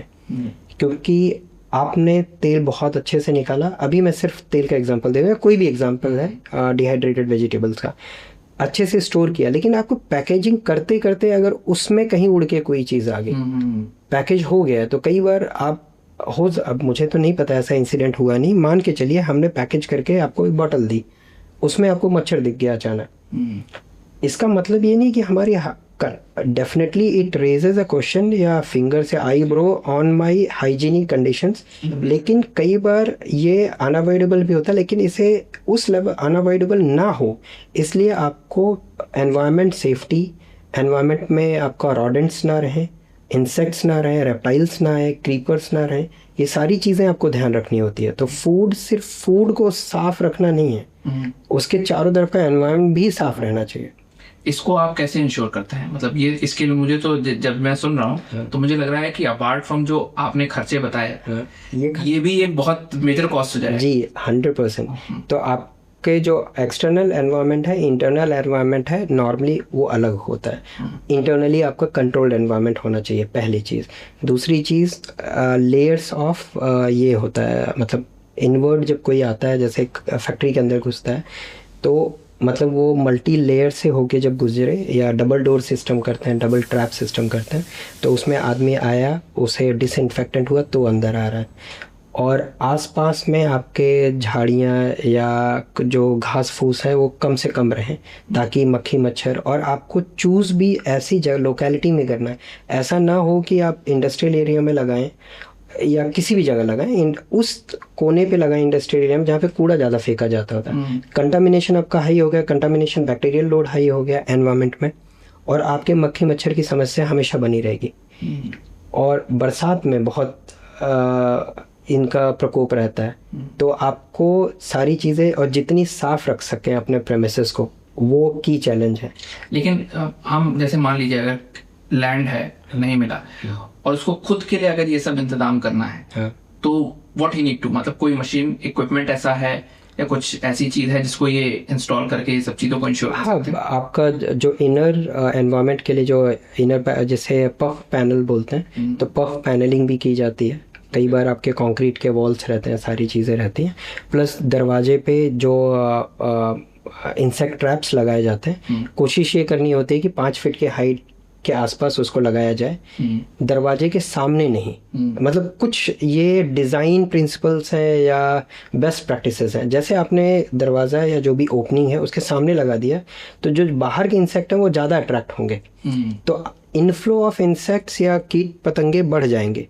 तो इसको अवॉइड करने के लिए आप हमेशा पीछे की तरफ लगाते हैं, जो आ गए हैं वो ख़त्म हो जाएं। ओके। आप अट्रैक्ट मत कीजिए, मत इनवाइट मत कीजिए, कहने का मतलब ये था। तो बहुत सारे, और इन सब की, हाँ एक चीज़ और बता देता हूँ, कोई भी मैन्युफैक्चरर अगर ये कोई भी फूड इंडस्ट्री में घुसना चाहता है तो please, it's a humble request, आप कुछ फसाई और इन डिपार्टमेंट्स की फास्टैग की ट्रेनिंग्स हैं, और गवर्नमेंट ऑफ इंडिया बहुत नॉमिनल रेट्स पे कराती है, कुछ तो अवेयरनेस सेशंस क्रिएट करती है। आपको ट्रेनिंग लेके ही चीज़ें आगे बढ़ानी चाहिए। आपको ये अवेयरनेस वहाँ से आती है, हमको ये करना है तो क्या करना है, ऐसी मेरी आसपास की कंडीशन है तो क्या है। नॉर्मली जो फैक्ट्री की ज़मीन, जो नॉर्मल ज़मीन है उससे थोड़ा ऊंचा रखा जाता है 3 या 4 फीट, ताकि रेप्टाइल्स मतलब एग्जैक्टली वैसे ना चढ़ पाएँ। तो ये सारे जो डिज़ाइन एस्पेक्ट्स हैं। ये कोर्सेज जो गवर्नमेंट ऑफ इंडिया प्रोवाइड कराती है, क्या चार्जेस रहते हैं और उनका साल में कब होते हैं? ये ऑनलाइन है, मतलब ऑनलाइन ऑफलाइन दोनों कंडीशंस में होती हैं। FASTag FOSTAC I think, food safety training ऐसे कुछ करके है, मतलब मुझे एग्जैक्टली अभी सडनली याद नहीं है। लिखवा देंगे आप। ठीक है, हाँ। तो फास्टैग की ट्रेनिंग जो सेशंस रहते हैं, तो उसकी वेबसाइट है, आप रजिस्टर कर दीजिए, फ्री ऑफ कॉस्ट रजिस्ट्रेशन है। उसके बाद आप देख लीजिए, आप एडवांस लेवल की ट्रेनिंग चाहते हैं, बेसिक ट्रेनिंग चाहते हैं। कितने लंबे कोर्सेज होते हैं ये? एक दिन के, मतलब ये घंटों के हिसाब से होते हैं। ओके। और मोस्टली क्लासरूम ट्रेनिंग ज़्यादा होती है। ओके। तो 3 घंटे या 6 घंटे की classroom training. You have to go there and attend or हाँ, मैं उसको भी क्लियर कर देता हूँ। तो ये कुछ जैसे आपकी यूनिट मान के चलिए, फूड, जैसे हम अपने एक फैक्ट्री का एग्जांपल दें, हम लोग जब इस्टेब्लिश हो जाएं तो हम लोग इनवाइट करेंगे फूड सेफ्टी इंस्पेक्टर्स को, आइए हमारे वर्कर्स को ट्रेन कीजिए। तो हम अपनी फैसिलिटी भी ऑफर कर सकते हैं कि और किसी को भी बुलाना है। तो गवर्नमेंट ऑफ इंडिया हमारी फैसिलिटी का नाम अपनी वेबसाइट पे डाल के रख सकती है कि इस दिन फलाना दिन या एग्जैक्ट इस डेट पे ये वेन्यू है, आप आ जाइए। प्रोवाइडेड कि हमारे प्रेमिसेस या हमारा प्रोटोकॉल्स अलाउ करता हो फॉरेनर्स को आने के लिए या आउटसाइडर्स को आने के लिए। तो नॉर्मली यूनिवर्सिटीज़ में कराती हैं। तो आपको ये भी देखते रहना कि आपके आसपास कब ट्रेनिंग हो रही है। ओके। तो ये हमें कहाँ से पता चलेगा? ये फास्टैग वेबसाइट जो है उस पर मिल जाएगा, मैं आपको लिंक बाद में शेयर कर दूँगी। तो ये भी एक्सप्लोरेशन से ही आया था, लेकिन इसमें इसकी ट्रेनिंग लेने के बाद आपको फिर समझ में आता, जितनी चीज़ें मैंने बताई कि कितनी बारीकी से देखना होता है। हैकअप है, हजार्ड एंड क्या कहते हैं, क्रिटिकल कंट्रोल पॉइंट्स। आप फूड सेफ्टी में जब आप लाइसेंसेस बोल रहे थे, तो ये सर्टिफिकेशन आपको मैंडेटरी हो जाता है, क्योंकि ये बताता है कि आपने हजार्ड को कंट्रोल किया है, आपको पता है क्रिटिकल कंट्रोल पॉइंट्स क्या है, वहाँ पे क्या मिटिगेट किया है। So it is a vast field of study. Properly अगर आप हाइजीनिक तरीके से करना चाहते हैं या फिर ऑथेंटिक एथिकल करना चाहते हैं, तो आपको इन सारी ट्रेनिंग और इन सारी चीज़ों से अवगत होना ही पड़ेगा। इसमें क्या ये सेफ्टी मेजर्स ही बताए जाते हैं, या आपको अगर इंडस्ट्री लगानी है तो एक सॉर्ट ऑफ कंसल्टेंसी भी आपको मिलती है? नहीं, ये उसके लिए भी कोई कोर्सेज या कोई गवर्नमेंट ऑफ इंडिया करती है? हाँ, फूड रिलेटेड इंडस्ट्री अगर आपको लगानी है तो? अभी हम लोगों ने IIA के थ्रू ही कल ही एक ये था, मीटिंग थी, ऑनलाइन मीटिंग थी, जिसमें काफ़ी कोर्सेज का जिक्र हुआ था। हाँ, वेबिनार था, जिसमें nab.msme.gov उस वेबसाइट्स के थ्रू आप जाके देख सकते हैं। फिर उद्योग वर्धिनी करके एक वेबसाइट है, वो शायद प्राइवेट वेबसाइट है, वो कुछ चार्ज करते हैं नॉमिनल फ़ी। तो उसमें आपको किस चीज़ पे प्रोडक्शन पे जाना है तो उनकी कुछ कोर्सेज मैं रेकमेंड कर सकता हूँ। डिहाइड्रेशन के एक अलग ट्रेनिंग होती है पुणे में। ड्राई बॉक्स उनके ओनर हैं मिस्टर सुनील, मैं पर्सनली जानता हूँ, वो कंडक्ट कराते हैं 1-2 दिन की बेसिक ट्रेनिंग, फिर एडवांस ट्रेनिंग्स है। तो आपको क्या है कि फूड कैटेगरी में अगर आप प्रीमियम कैटेगरी के कंज्यूमर्स को या कस्टमर्स को टारगेट कर रहे हैं तो ये जाहिर सी बात है कि आप प्रॉपरली प्रिपेयर होके उतरिए। ये होता है ना कि घर के पड़ोस वाली लड़ाइयाँ नहीं है कि आप सड़क पे निकले लड़ाई करने लगे। It's a war field, you have to be prepared. The more you sweat, normally कही जाती है मिलिट्री में, at peace the less you bleed in war. तो ये बहुत बड़ी चीज़ है और ये गलतियाँ ना करे कोई। और इग्नोरेंसी के लिए फूड इंडस्ट्री में जब जैसे रेगुलेशन स्ट्रिक्ट होंगे कोई जगह नहीं है। एक्सपोर्ट की अगर मार्केट की बात की जाए, हाँ, तो एक्सपोर्ट में कहाँ किस कंट्रीज में पोटेंशियल है, और जो प्रोडक्ट्स आप बना रहे हैं या अगर प्योरिटी का हम प्रोडक्ट बनाते हैं which is high price value, तो इसको कौन कौन सी कंट्रीज में इसकी एक्सेप्टेबिलिटी है जहाँ पे आसानी से पेनिट्रेट किया जा सकता है, और क्या क्या स्टेप्स फॉलो करने होंगे वहाँ तक पहुँचने के लिए? ठीक है, मैं क्योंकि मुझे ही इस फील्ड में आए हुए 2 या 2.5 साल और मैं भी अभी लर्नर हूँ और मैं कंटिन्यूसली हर महीने कोई ना कोई ट्रेनिंग, और मैं अपने आप को फोर्स करता था कि सीखना, कंटिन्यूस सीखना ही पड़ेगा। अब मैं आता हूँ इसमें एक्सपोर्ट के पॉइंट ऑफ व्यू में। सो एक गुड न्यूज़ है कि एक्चुअली हमारी कंपनी सेलेक्ट हुई है अपीडा, जो कि एग्रीकल्चर और processed food packaged food product का एक्सपोर्ट अथॉरिटी ऑफ इंडिया है। तो इन्होंने एक इनिशिएटिव शुरू किया है इंडिया में पहली बार, उसका नाम दिया है इन्होंने भारती। उसके अंतर्गत ये लोग 100 all over the India agri startups को सेलेक्ट करते हैं, उनको ट्रेन करेंगे एक्सपोर्ट के लिए। तो हमारी ट्रेनिंग अभी चल रही है। तो मैं एग्जैक्टली हर पॉइंट, मतलब एग्जैक्ट पॉइंट्स पे तो नहीं डिस्कस करके बता पाऊँगा क्योंकि मैं भी सीख ही रहा हूँ, लेकिन हाँ कुछ एक, जैसे मस्टर्ड ऑयल के लिए आपको कभी भी कोई भी कमोडिटी या कोई भी प्रोडक्ट है जिस कंट्री में भेज रहे हैं उन कंट्री के अपने नॉर्म्स हैं। जैसे इंडिया में फसाई है, कहीं पे सीई है, कहीं पे यूएसडीए है, क्या चेंजेस रहते हैं इन नॉर्म्स में? बहुत कई चीज़ें, जैसे देखिए आप अगर फूड सेफ्टी पे आते हैं या इनके जो फूड नॉर्म्स हैं, वो सिर्फ नॉर्म्स ये नहीं कि आपकी क्वालिटी कितनी अच्छी है, पैकेज में जो पैकेजिंग करते हैं आप किन किन चीज़ों में पैकेजिंग कर सकते हैं, अलाउड है, किस टाइप के स्टिकर्स आप लगा सकते हैं, उनके फॉन्ट साइज क्या होंगे, और उस पे कौन कौन से लोगोज आप लगा सकते हैं। ये हम बात कर रहे हैं कि उस पर्टिकुलर कंट्री में सप्लाई अगर हम करने जा रहे हैं, तो ये अगर हम इंपोर्ट कर रहे हैं तो वहाँ का कोई प्राइवेट डिस्ट्रीब्यूटर या कोई हमसे खरीदने जा रहा है जी, तो क्या वो इन सारे मानकों को जो फॉलो होंगे तभी हमसे परचेज करेगा? डिपेंड करता है कि आपका जो कॉन्ट्रैक्ट है वो किस तरीके से बना है। कि जैसे मान के चलिए आप इंडिया से ये ऑयल का ले लेते हैं, आप ऑयल भेज रहे हैं, मैं वहाँ पे इम्पोर्टर हूँ, तो अगर मैं आपकी पैकेजिंग की रीपैकेजिंग कर रहा हूँ या रीलेबलिंग कर रहा हूँ या वाइट लेबलिंग कर रहा हूँ, तो मुझे कोई फ़र्क नहीं पड़ता आप जैसा भी करके दे रहे हैं। लेकिन अगर मैं आपका उसी फॉर्म में प्रोडक्ट बेच रहा हूँ तो आपकी रिस्पॉन्सिबिलिटी बनती है कि उस कंट्री के नॉर्म्स आपको फॉलो करने हैं। तो जैसे न्यूट्रिशनल टेबल हो गई, फिर जैसे इंडिया में है अगर ये वेजिटेरियन प्रोडक्ट है, आपको ग्रीन कलर का स्क्वायर बॉक्स में वो लोग, और उस आप ये इतना अंदाज़ा लगाइए कि आपका डिस्प्ले एरिया का जो साइज़ है वो निर्धारित करता है कि वो स्क्वायर बॉक्स कितना बड़ा होगा, कलर क्या होगा उसके अंदर। ये तो पैकेजिंग की बात होगी। हाँ। लेकिन क्वालिटी में जो आपके जो पैरामीटर्स हैं, हाँ, उसको भी वो निर्धारित करते हैं। बिल्कुल, कि इसमें जैसे इंडिया में फसाई शायद 5 से 10% तक टॉलरेंस देता है कि ऊपर नीचे हो सकता है, क्योंकि एग्जैक्ट कभी नहीं आ पाएगा शायद।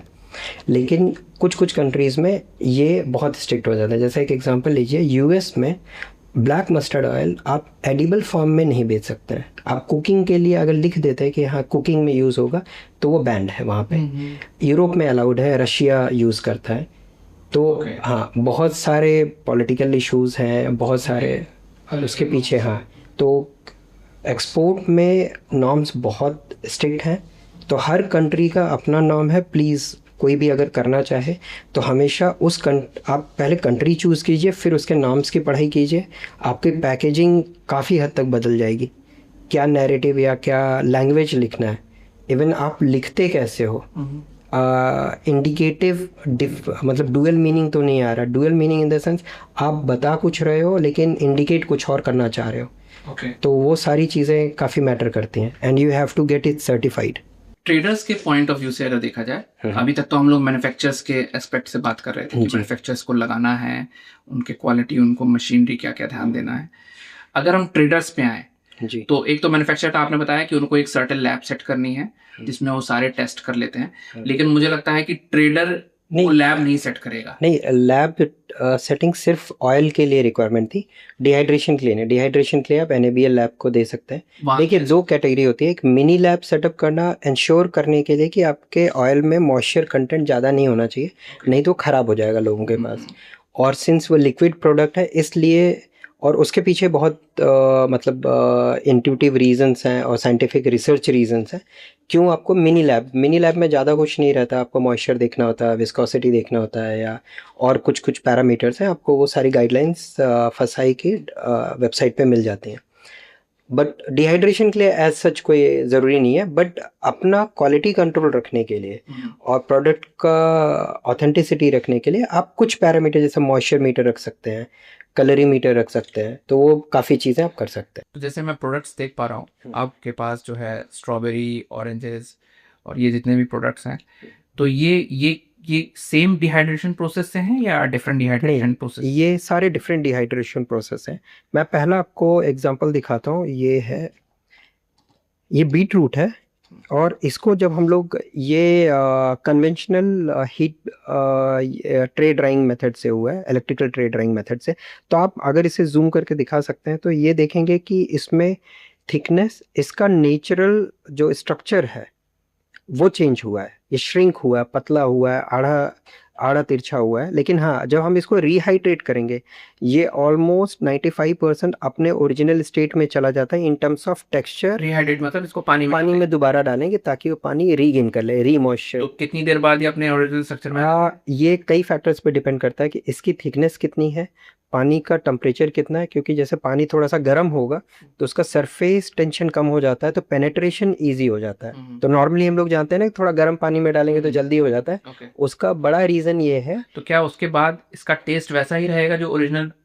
हाँ, ये एक चैलेंजिंग क्वेश्चन है एक्चुअली। इसमें जो इसका जो क्वालिटी है, इसमें जो न्यूट्रिशन लेवल है, मैं पहले वो बता दूं, ये 85 से 95% तक इंटैक्ट रहता है। लेकिन क्या होता है कि जब ये डिहाइड्रेट हो गया, डिहाइड्रेट मतलब निर्जलीकरण हो गया, अब जैसे ये पानी में डालते हैं तो एक फंडामेंटल फिजिक्स का प्रिंसिपल यहाँ पे अप्लाई होता है जिसे डिफ्यूजन बोलते हैं। हायर कंसंट्रेशन से लोअर कंसंट्रेशन में चीज़ें फ्लो होती हैं।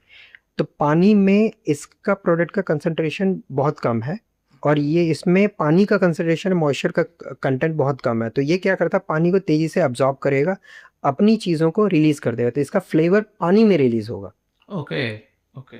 और सडनली जो इसके सेल्स थे, जो मतलब डॉर्मेंट हो गए एक तरीके से, वो अपने अपने आप को रीगेन कर लेंगे। और एक अगर ल्यूक वार्म वाटर है, मतलब हल्का गुनगुना, या जो बोलते हैं हल्का गर्म पानी, उसमें डालेंगे तो आधा मिनट के अंदर, मतलब हाफ मिनट के अंदर ये वापस अपनी ओरिजिनल थिंग, जैसे ये है 2.5 mm थिकनेस की स्लाइस थी, अभी तो 0.5 थिकनेस में ही है। तो आप ये पाएंगे कि 1 या 1.5 मिनट के अंदर ये वापस 2.5 थिकनेस में ग्रो कर जाएगा। बट उसके अंदर का जो फ्लेवर है और स्वीटनेस है वो पानी में रहेगी। So there is another terminology what we called है इन्फ्यूज्ड वाटर। ये बहुत कॉमन टर्मिनोलॉजी है, यूरोपियन कल्चर में भी लोग यूज़ करते हैं। जैसे फ्रेश फ्रूट काटा, पानी में डाला, और नॉर्मली आदमी पानी पीता है, लेकिन उसमें इन्फ्यूजन नहीं हो पाता है क्योंकि वो ऑलरेडी हाइड्रेटेड है, तो बहुत कम फ्लेवरिंग और कंटेंट पानी में जाता है। लेकिन आप बेटर ये है कि डिहाइड्रेट करके अगर पानी में डालेंगे तो इसका मैक्सिमम फ्लेवर, आपका फ्लेवर और कलर सब पानी में चला जाएगा। तो ये एक बेनिफिट है। अब आते हैं, और ये हमेशा ध्यान रखिए कि जहाँ भी हीट का ऑपरेशन ज़्यादा होता है तो उस जगह पे सेल या सेलुलर वॉल्स जो है वो श्रिंक होंगी। स्ट्रक्चरल इंटीग्रिटी मेंटेन नहीं रहती, मतलब जो उसकी वास्तविक अवस्था थी उससे वो चेंज होगा। अब आते हैं फ्रीज ड्राइंग में। फ्रीज ड्राइंग की टेक्नोलॉजी में एक्चुअली मैं थोड़ा सा टाइम लेके मैं ये बताना चाहूँगा कि फ्रीज ड्राइंग में होता क्या है बेसिकली, पहले वो बता दूँ तब ये आसान रहेगा। फ्रीज ड्राइंग में क्या किया जाता है, आपका जो भी प्रोडक्ट आपको फ्रीज राइट करना है, तो इसमें फ्रीज ड्राइंग टेक्नोलॉजी में आपका स्ट्रक्चरल इंटीग्रिटी मेंटेन रहती है, जो उसकी मतलब पहले जैसे अवस्था में रखे हैं उसी अवस्था में डिहाइड्रेट होने के बाद वो वैसा ही रहेगा, उतना मोटा उतना चौड़ा, वजन कम हो जाएगा, पोरोसिटी बढ़ जाएगी, मतलब थोड़ा पाउडरी जैसा लगेगा। और वो क्यों लगेगा वो भी मैं बताऊंगा बाद में। अब बात आते हैं इसमें एक और मतलब शॉकिंग तो नहीं है लेकिन बहुत लोगों को नहीं पता, वो भी बता देता हूँ। आप आइसक्रीम खाते हैं ना, बिना कभी आपने सोचा है रूम टेम्परेचर की आइसक्रीम खाएं और चबा के खा पाएं? तो आइसक्रीम को अगर आप डिहाइड्रेट कर देते हैं तो वो भी आप चबा के खा सकते हैं क्यूब्स में, कैंडी जैसे आप आइसक्रीम खा सकते हैं एक्चुअली। तो अब प्रोसेस क्या है कि जब भी जो भी हमें स्पेसिमन या जो भी हम सैंपल बोलते हैं उसको जब डिहाइड्रेट करना है, ट्रे में उसे ब्लास्ट फ्रीजिंग के लिए भेजते हैं, IQF जो बोला जाता है। तो उसमें -40 -50 डिग्री सेंटीग्रेड पे उसे ब्लास्ट फ्रीज करके सडनली हार्ड आइस फॉर्म में कन्वर्ट कर लिया जाता है, मतलब फ्रोजन फॉर्म में। अब ब्लास्ट फ्रीजिंग के बाद उन ट्रेज को प्रोडक्ट के साथ निकाल के वैक्यूम चैम्बर्स में डाला जाता है, और वैक्यूम चैम्बर्स के नीचे एक डिफरेंट मैकेनिज्म से स्लाइट हीट दी जाती है, suboptimal subzero temperatures पे एक्चुअली हीटिंग की जाती है। अगेन द फिजिक्स और physics laws plays a role. उस प्रोसेस को बोलते हैं सब्लिमेशन। सब्लिमेशन वो प्रोसेस है, मतलब जो नहीं जानते हैं उनके लिए आम भाषा में, आपने नेप्थलीन बॉल्स देखा होगा घर में या कपूर देखा होगा, तो कपूर लिक्विड स्टेट में नहीं जाता है, कोई भी प्रोडक्ट सॉलिड स्टेट से डायरेक्ट गैसियस स्टेट में जब चला जाता है, इस प्रोसेस को सब्लिमेशन बोलते हैं। अच्छा, तो सॉलिड से लिक्विड नहीं, सीधे गैस में चला गया था। तो पानी क्या होता है, पानी अगर आइस बन गया, आप गर्मी देंगे तो पानी बनेगा, आइस से मतलब सॉरी बर्फ से पानी में बदलेगा, पानी को फिर और गर्माएंगे बॉइलिंग पॉइंट के ऊपर, फिर स्टीम में वेपर में कन्वर्ट होगा। बट सब्लिमेशन जो ये प्रोसेस वो स्किप कर देता है लिक्विड, हाँ वो सीधा मतलब इतना गर्म कर दिया जाता है कि उसी नहीं गर्म नहीं, वो अभी भी सब जीरो टेम्परेचर्स पे है, बहुत ऑप्टिमली हल्का सा हीट, मतलब हमको ठंडी लगेगी लेकिन उसके लिए वो है प्रोवाइडेड ये वैक्यूम कंडीशंस में किया जाता है। तो जो एटमॉस्फेरिक प्रेशर है उसमें सब्लिमेशन नहीं होता पानी का, इसलिए अगर हम ये प्रेशर रिड्यूस करते हैं तो सब्लिमेट करा लेते हैं। कुछ चीज़ें नॉर्मल टेम्परेचर या नॉर्मल एटमॉस्फेरिक प्रेशर पे सब्लिमेट करते हैं। अब सब्लिमेशन में क्या होता है कि जितने भी अनबॉन्डेड, जो मैंने स्टार्टिंग में बीच में बताया था कि वो वाटर मॉलिक्यूल है एग्जैक्टली H2O, वो एस्केप कर जाते हैं। तो इसीलिए किसी भी कंटेंट में आपका फैट कंटेंट अगर ज़्यादा होगा तो वो डिहाइड्रेट नहीं होता है और ये फ्रीज ड्राइंग नहीं होता है उसके लिए। तो आपको बहुत सारी चीज़ें इसलिए भी ध्यान रखनी होती हैं। अब बेनिफिट क्या हुआ कि ये पोरस या पोरोसिटी या पाउडरी जो फीलिंग थी इसकी, जो कि मैं आपको दिखा सकता हूँ अभी,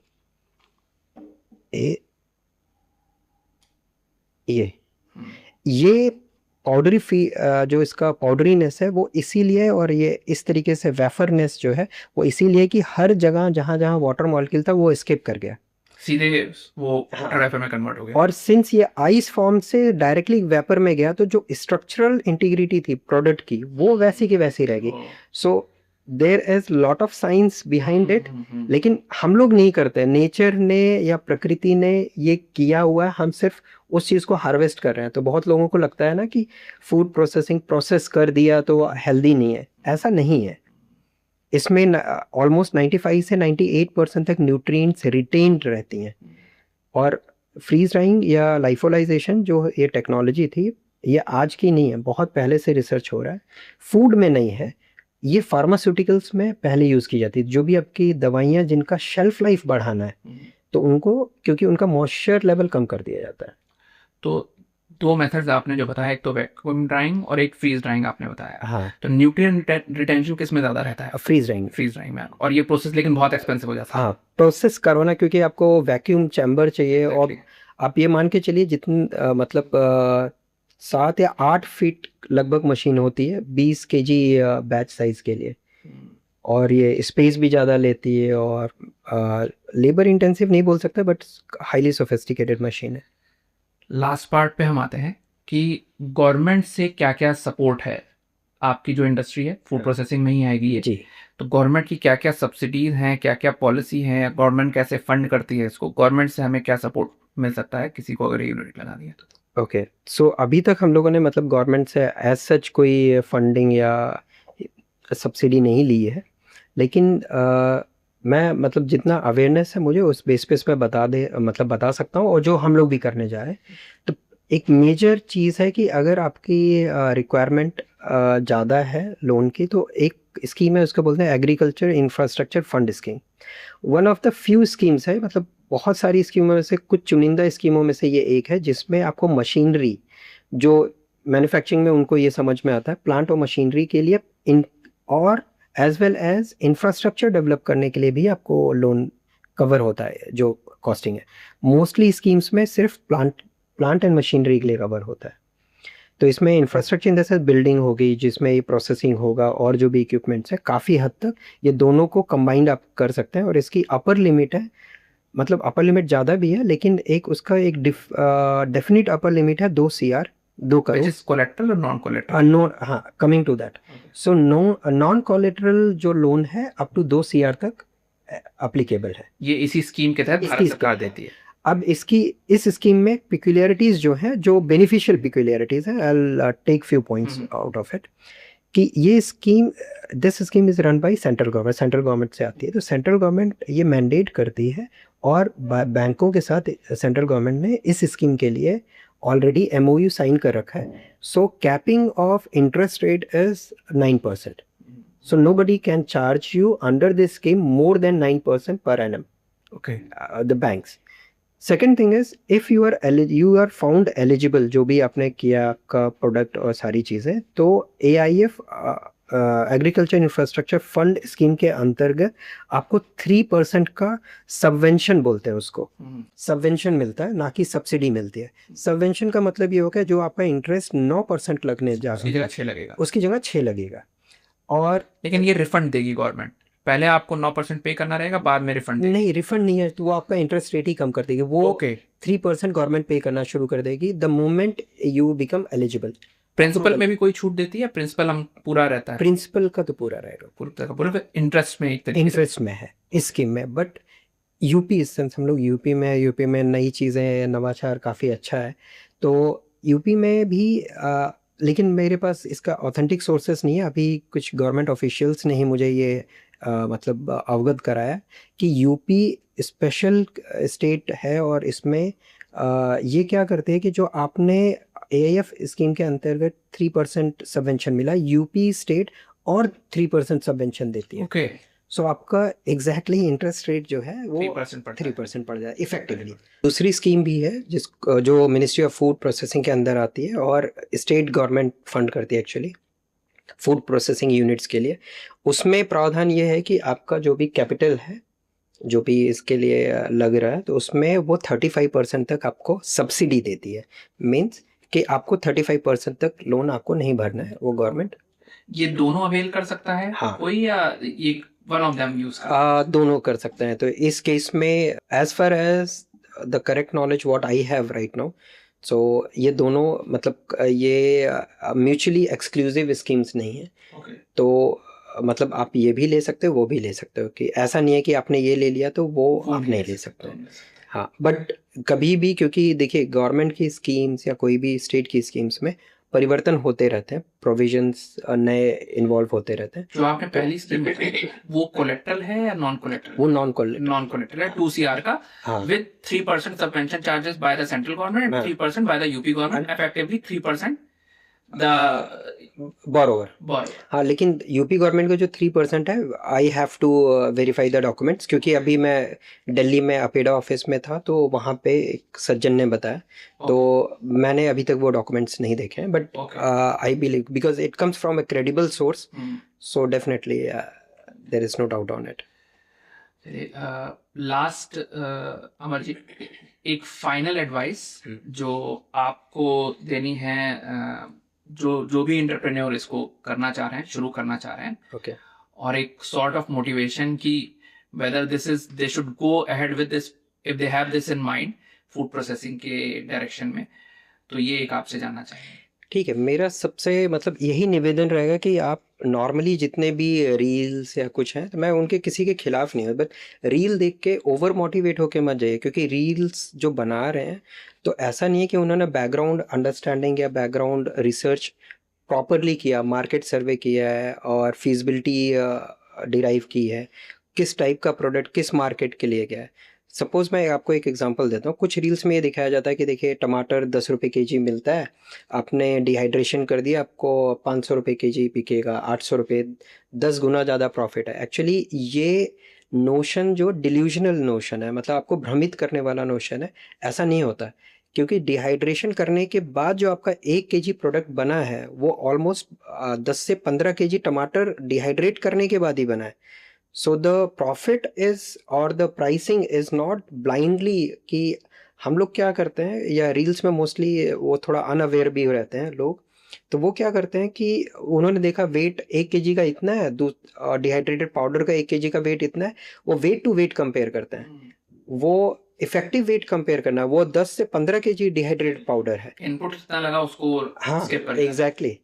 और प्लस प्रोसेसिंग कॉस्ट क्या आती है, और ये ट्रिकी बिजनेसेस है। फिर आपको जो एनवायरनमेंट रहता है, जैसे मैंने पैकेजिंग पे अगर मैं एक बताऊं, तो मोस्टली इनकी वैक्यूम पैकेजिंग की जाती है, या फिर स्पेसिफिक एमएपी बोलते हैं उसे, मॉडिफाइड एटमॉस्फेरिक एनवायरनमेंट बोलते हैं, पैकेजिंग जिसको बोलते हैं। तो उसमें क्या आता है कि ऑक्सीजन, नाइट्रोजन, कार्बन डाइऑक्साइड, इनका स्पेसिफिक कॉम्बिनेशन बनाया जाता है, वो गैसेस फिल की जाती हैं ताकि इनर्ट रहें। तो बहुत सारी चीज़ें हैं, बहुत सारी टेक्निकलिटीज़ हैं। और जैसे ये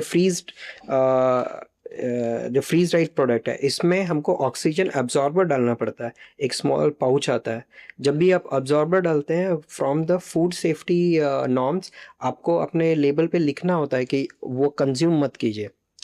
नॉर्मली एविडेंट है कि कंज्यूम नहीं करेगा कोई वो पैकेट, या लेकिन वो स्कैवेंजर्स होते हैं, मतलब वो उनको बोला जाता है, क्योंकि वो इसके लिए they are hungry for the moisture. So इसके कंटेंट में जो भी मॉइस्चर आएगा उसके लिए। और शुरुआत में जैसे मैंने बोला था, ये पेट जार्स हैं, पीईटी।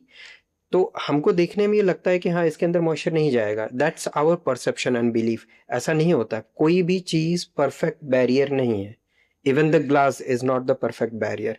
तो ये एवरेज मॉइस्चर बैरियर है। तो हमेशा ये चीज़ आप ध्यान रखिए, किसी भी मैन्युफैक्चरर के लिए आप पैकेजिंग क्या डिसाइड करते हैं, बहुत बहुत बहुत बड़ा फैक्टर होता है। पाउचेस में तो पाउच जो नए हैं, जो पुराने लोग हैं उनको पता है कि पाउचेस जो है वो सिंगल लेयर ऑफ शीट में नहीं बनते हैं, there are layering concept. Aluminium की लेयर रहेगी, या फिर रिफ्लेक्टिव लेयर रहेगा, ये मॉइस्चर रिपेलेंट लेयर रहेगा। सो कितने लेयर, 4 लेयर, 3 लेयर, 5 लेयर, हर लेयर की थिकनेस कितनी है, 2 माइक्रॉन, 20 माइक्रॉन। तो काफ़ी फैक्टर है। और एक चीज़ और ध्यान रखिएगा, फूड प्रोडक्ट्स में डायरेक्ट जो कांटेक्ट है, जैसे मैंने यहाँ पे अगर पेपर चिपकाया है, ये पेपर मैं इसके अंदर चिपकाऊं और प्रोडक्ट इसको टच करे, वो अलाउड नहीं है, it's like violation of rule. दूसरी चीज़ है जो इंक प्रिंट में यूज़ होती है मोस्ट ऑफ द टाइम, वो हाँ मतलब ये मैं एम्फसाइज करूँगा नॉर्मल लोगों के लिए भी, जो मतलब ट्रेडर नहीं है, मैन्युफैक्चरर नहीं है, आम जनता के लिए आप प्लीज़ ध्यान रखिए, जो इंक यूज़ होती है those are not food grade ink. आपको कौन कितना सेंसिटिव है किस चीज़ के लिए आपको नहीं पता है। कोई ये बोल सकता है ना कि जैसे समोसा लिया, न्यूज़पेपर में लपेट के दे दिया, तो न्यूज़पेपर की इंक काफ़ी केसेस हुए, तो उसके बाद कुछ रूल्स भी आए कि आप वो फूड ग्रेड इंक यूज़ कीजिए, क्योंकि नॉर्मली लोग बुक के पेज में लपेट के दे देते हैं। बट होता क्या है कि सेम इंक में जो वो कंपोनेंट पाया जाता है, वो कंपोनेंट आपको बीमार नहीं कर रहा है, क्योंकि आपकी बॉडी थोड़ी सी ज़्यादा इम्यून है या सब्सेप्टेबल है। और ससेप्टेबल अगर नहीं हो, कोई थोड़ा सा इम्यूनिटी कमज़ोर है, उसको मार भी सकता है। और मतलब कार्सोजेनिक मटेरियल्स जो होते हैं या एलिमेंट्स बहुत ज़्यादा होते हैं। तो कभी भी पैकेजिंग बहुत केयरफुल्ली कीजिए। इट्स मतलब नेग्लिजेंस या इग्नोरेंस की जगह नहीं है। और दूसरी चीज़ है, हमेशा कभी भी फूड प्रोसेसिंग में आते हैं, आप कुछ भी चीज़ बनाते हैं, वो आपको क्या लगता है कि अगर हमने इसमें कुछ गलत भी कर दिया, अरे चलता है एटीट्यूड नहीं होना चाहिए। क्यों?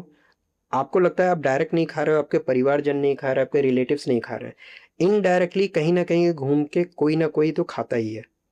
और अगर कोई बीमार हुआ या किसी के साथ कोई हादसा हुआ, आप मतलब हम लोगों को, जैसे हम हिंदू कल्चर में पले बढ़े रहते हैं, तो हमको लगता है कि यहाँ पाप ना लगे, और ये चीज़ से डरना चाहिए कि सच में पाप ना लगे। तो मतलब कोई भी है कि अनहाइजीनिक तरीके से खाने बनाना या कोई भी फूड मटेरियल बनाना, पैकेजिंग करना, कभी मत कीजिए, वो रिस्क मत लीजिए। क्या पता कल किसी हॉस्पिटल में किसी का खुद के परिजन एडमिट हैं, उनको वो पैकेज्ड फूड, आप जैसे आप नेग्लिजेंट है, कोई और भी नेग्लिजेंसी का शिकार हो सकता है। उनका फूड आपके परिजन ने खाया, और उनकी क्या हालत हो सकती है, क्या किस पे गुजर सकती है। तो हर चीज़ कहीं ना कहीं आप जो कर रहे हैं वो आपके आसपास रिफ्लेक्ट होके ही आएगी। तो कोशिश कीजिए, प्योर कीजिए, एथिकल फूड प्रैक्टिसेस लाइए। एक रियलिस्टिक प्रॉफिट क्या है जो बिजनेस है जिसको हम डिहाइड्रेटेड फ्रूट्स या प्रोडक्ट्स, और जो हम इसकी बात कर रहे हैं कोल्ड प्रेस्ड ऑयल की, ओके। तो इसमें एक रियलिस्टिक प्रॉफिट, एक तो होता है कि रील्स पे आपने जैसे बताया कि अलग अलग चीजें दिखाते हैं, तो एक रियलिस्टिक प्रॉफिट क्या है जो एक मैन्युफैक्चरर गेन करता है? एक अच्छा मैन्युफैक्चरर जिसने सारे कंप्लायंसेस फॉलो किए हैं और कंप्लायंस को बहुत सीरियसली लिया है और हाइजीनिक कंडीशंस में, तो रिटेल मार्जिन उसका 35% के आसपास तक हो सकता है, उससे ऊपर हो सकता है, प्रॉपरली डिज़ाइन करे और प्रीमियम पैकेजिंग करे, सारी चीज़ ध्यान रखे तब। लेकिन B2B में मार्जिन बहुत नैरो होते हैं, वो 7%, 10%, 12%, इससे ज़्यादा शायद, क्योंकि आप अकेले प्लेयर नहीं हो, बहुत लोग इतने इन्वेस्टमेंट करके, और आप ये मान के चलिए अगर 1 टन, क्योंकि हम लोगों की जो कैपेसिटी रहेगी वेजिटेबल डिहाइड्रेशन की 1 टन की रहेगी, तो 1 टन लगाने के लिए काफ़ी पैसा इन्वेस्ट होता है और एफर्ट जाता है। तो जो भी है, और बहुत सारे लोग, जैसे गुजरात एक इसका बहुत बड़ा स्टेट है, बट एक और टेक्नोलॉजी शायद, सॉरी मैं ये भूल गया था बताना, वो मैं चाह रहा था कि बता दूं। एक और टेक्नोलॉजी होती है कि जो नॉर्मली लोग फ्रूट पाउडर्स या वेजिटेबल पाउडर्स यूज़ करते हैं, that technology is named as spray drying. Spray drying में टेक्नोलॉजी में क्या होता है कि जो चीज़ें सॉलिड फॉर्म में नहीं हो सकती, जैसे आम का पाउडर बनता है, पक्के आम का भी बनता है, जामुन का, तो उसका पल्प बनाया जाता है। पल्प को एक नैरो ट्यूब से भेजा जाता है, स्प्रे किया जाता है, और जो वॉल्स है बहुत माइक्रोन लेवल पे उसके मॉलिक्यूल्स आते हैं, और वो जो चैम्बर रहता है, वो चैम्बर नियर अबाउट 200 डिग्री या 150 डिग्री के ऊपर का हीट रहता है उसमें, ताकि वो सडनली वो डिहाइड्रेट हो जाए। So now the considerable point is आपको कलर अच्छा दिखेगा। तो स्प्रे ड्राइंग मास प्रोडक्शन का टॉपिक है, तो उसमें न्यूट्रिशनल वैल्यू बहुत कम हो जाती है। तो जैसे फ्लेवरिंग होता है, तो फ्लेवरिंग में क्या होता है कि जैसे आपको किसी भी समय आपको अंगूर का फ्लेवर मिल सकता है, आम का फ्लेवर मिल सकता है, सिंथेटिक फ्लेवर आपके ब्रेन को ट्रिगर ये करता है कि ये आम है, लेकिन आम के जो नेचुरल न्यूट्रिएंट्स हैं वो आपको नहीं मिलते हैं, वो इट्स अ सिग्नलिंग, आपको फ्लेवरिंग दे रहा है बस, वो it's a pseudo effect of it.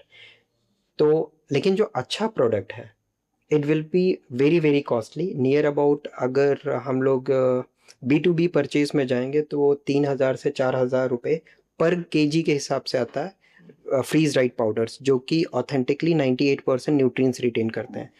और कंपेयर टू स्प्रे ड्राइड, आप गुजरात में B2B अगर देखने जाएंगे तो 150 से 200 रुपये में मिलता है।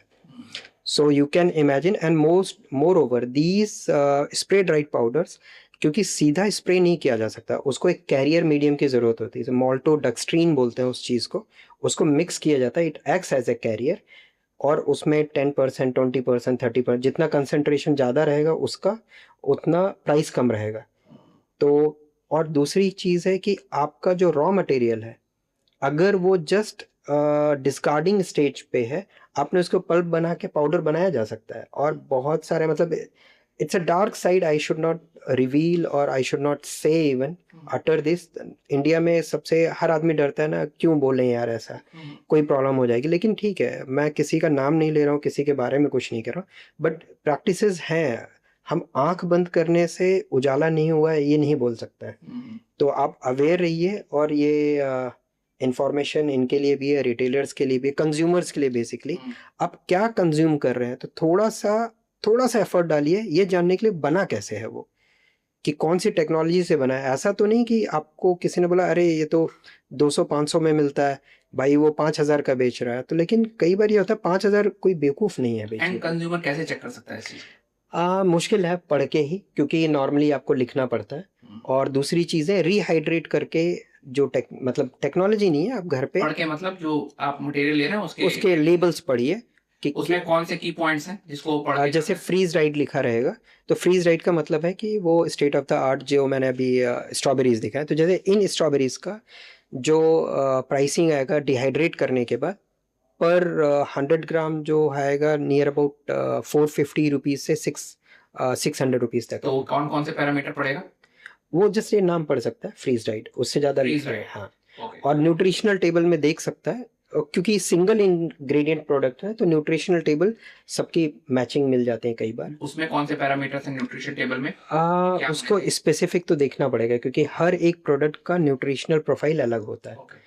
और ऑयल में आपने बताया उनको, और अलाइल आइसोथायोसाइनेट, इसमें वो देखना चाहिए, इसमें 0.2% या उससे ज़्यादा है तभी वो कोल्ड प्रेस है। दिस इज 0.2 से ज्यादा है? हाँ, 0.2 बाई वेट एंड बाई ये वॉल्यूम। हर बॉटल में उनको दिखाओ मिलता है? नहीं नहीं छुपा ये भी लेती है? नहीं, ये मैंडेटरी नहीं है। तो इसलिए कोई लिखे नहीं लिखे ये नहीं है। सो इट्स लाइक आप जेन्यून है, एथिकल है, आप लिखिए।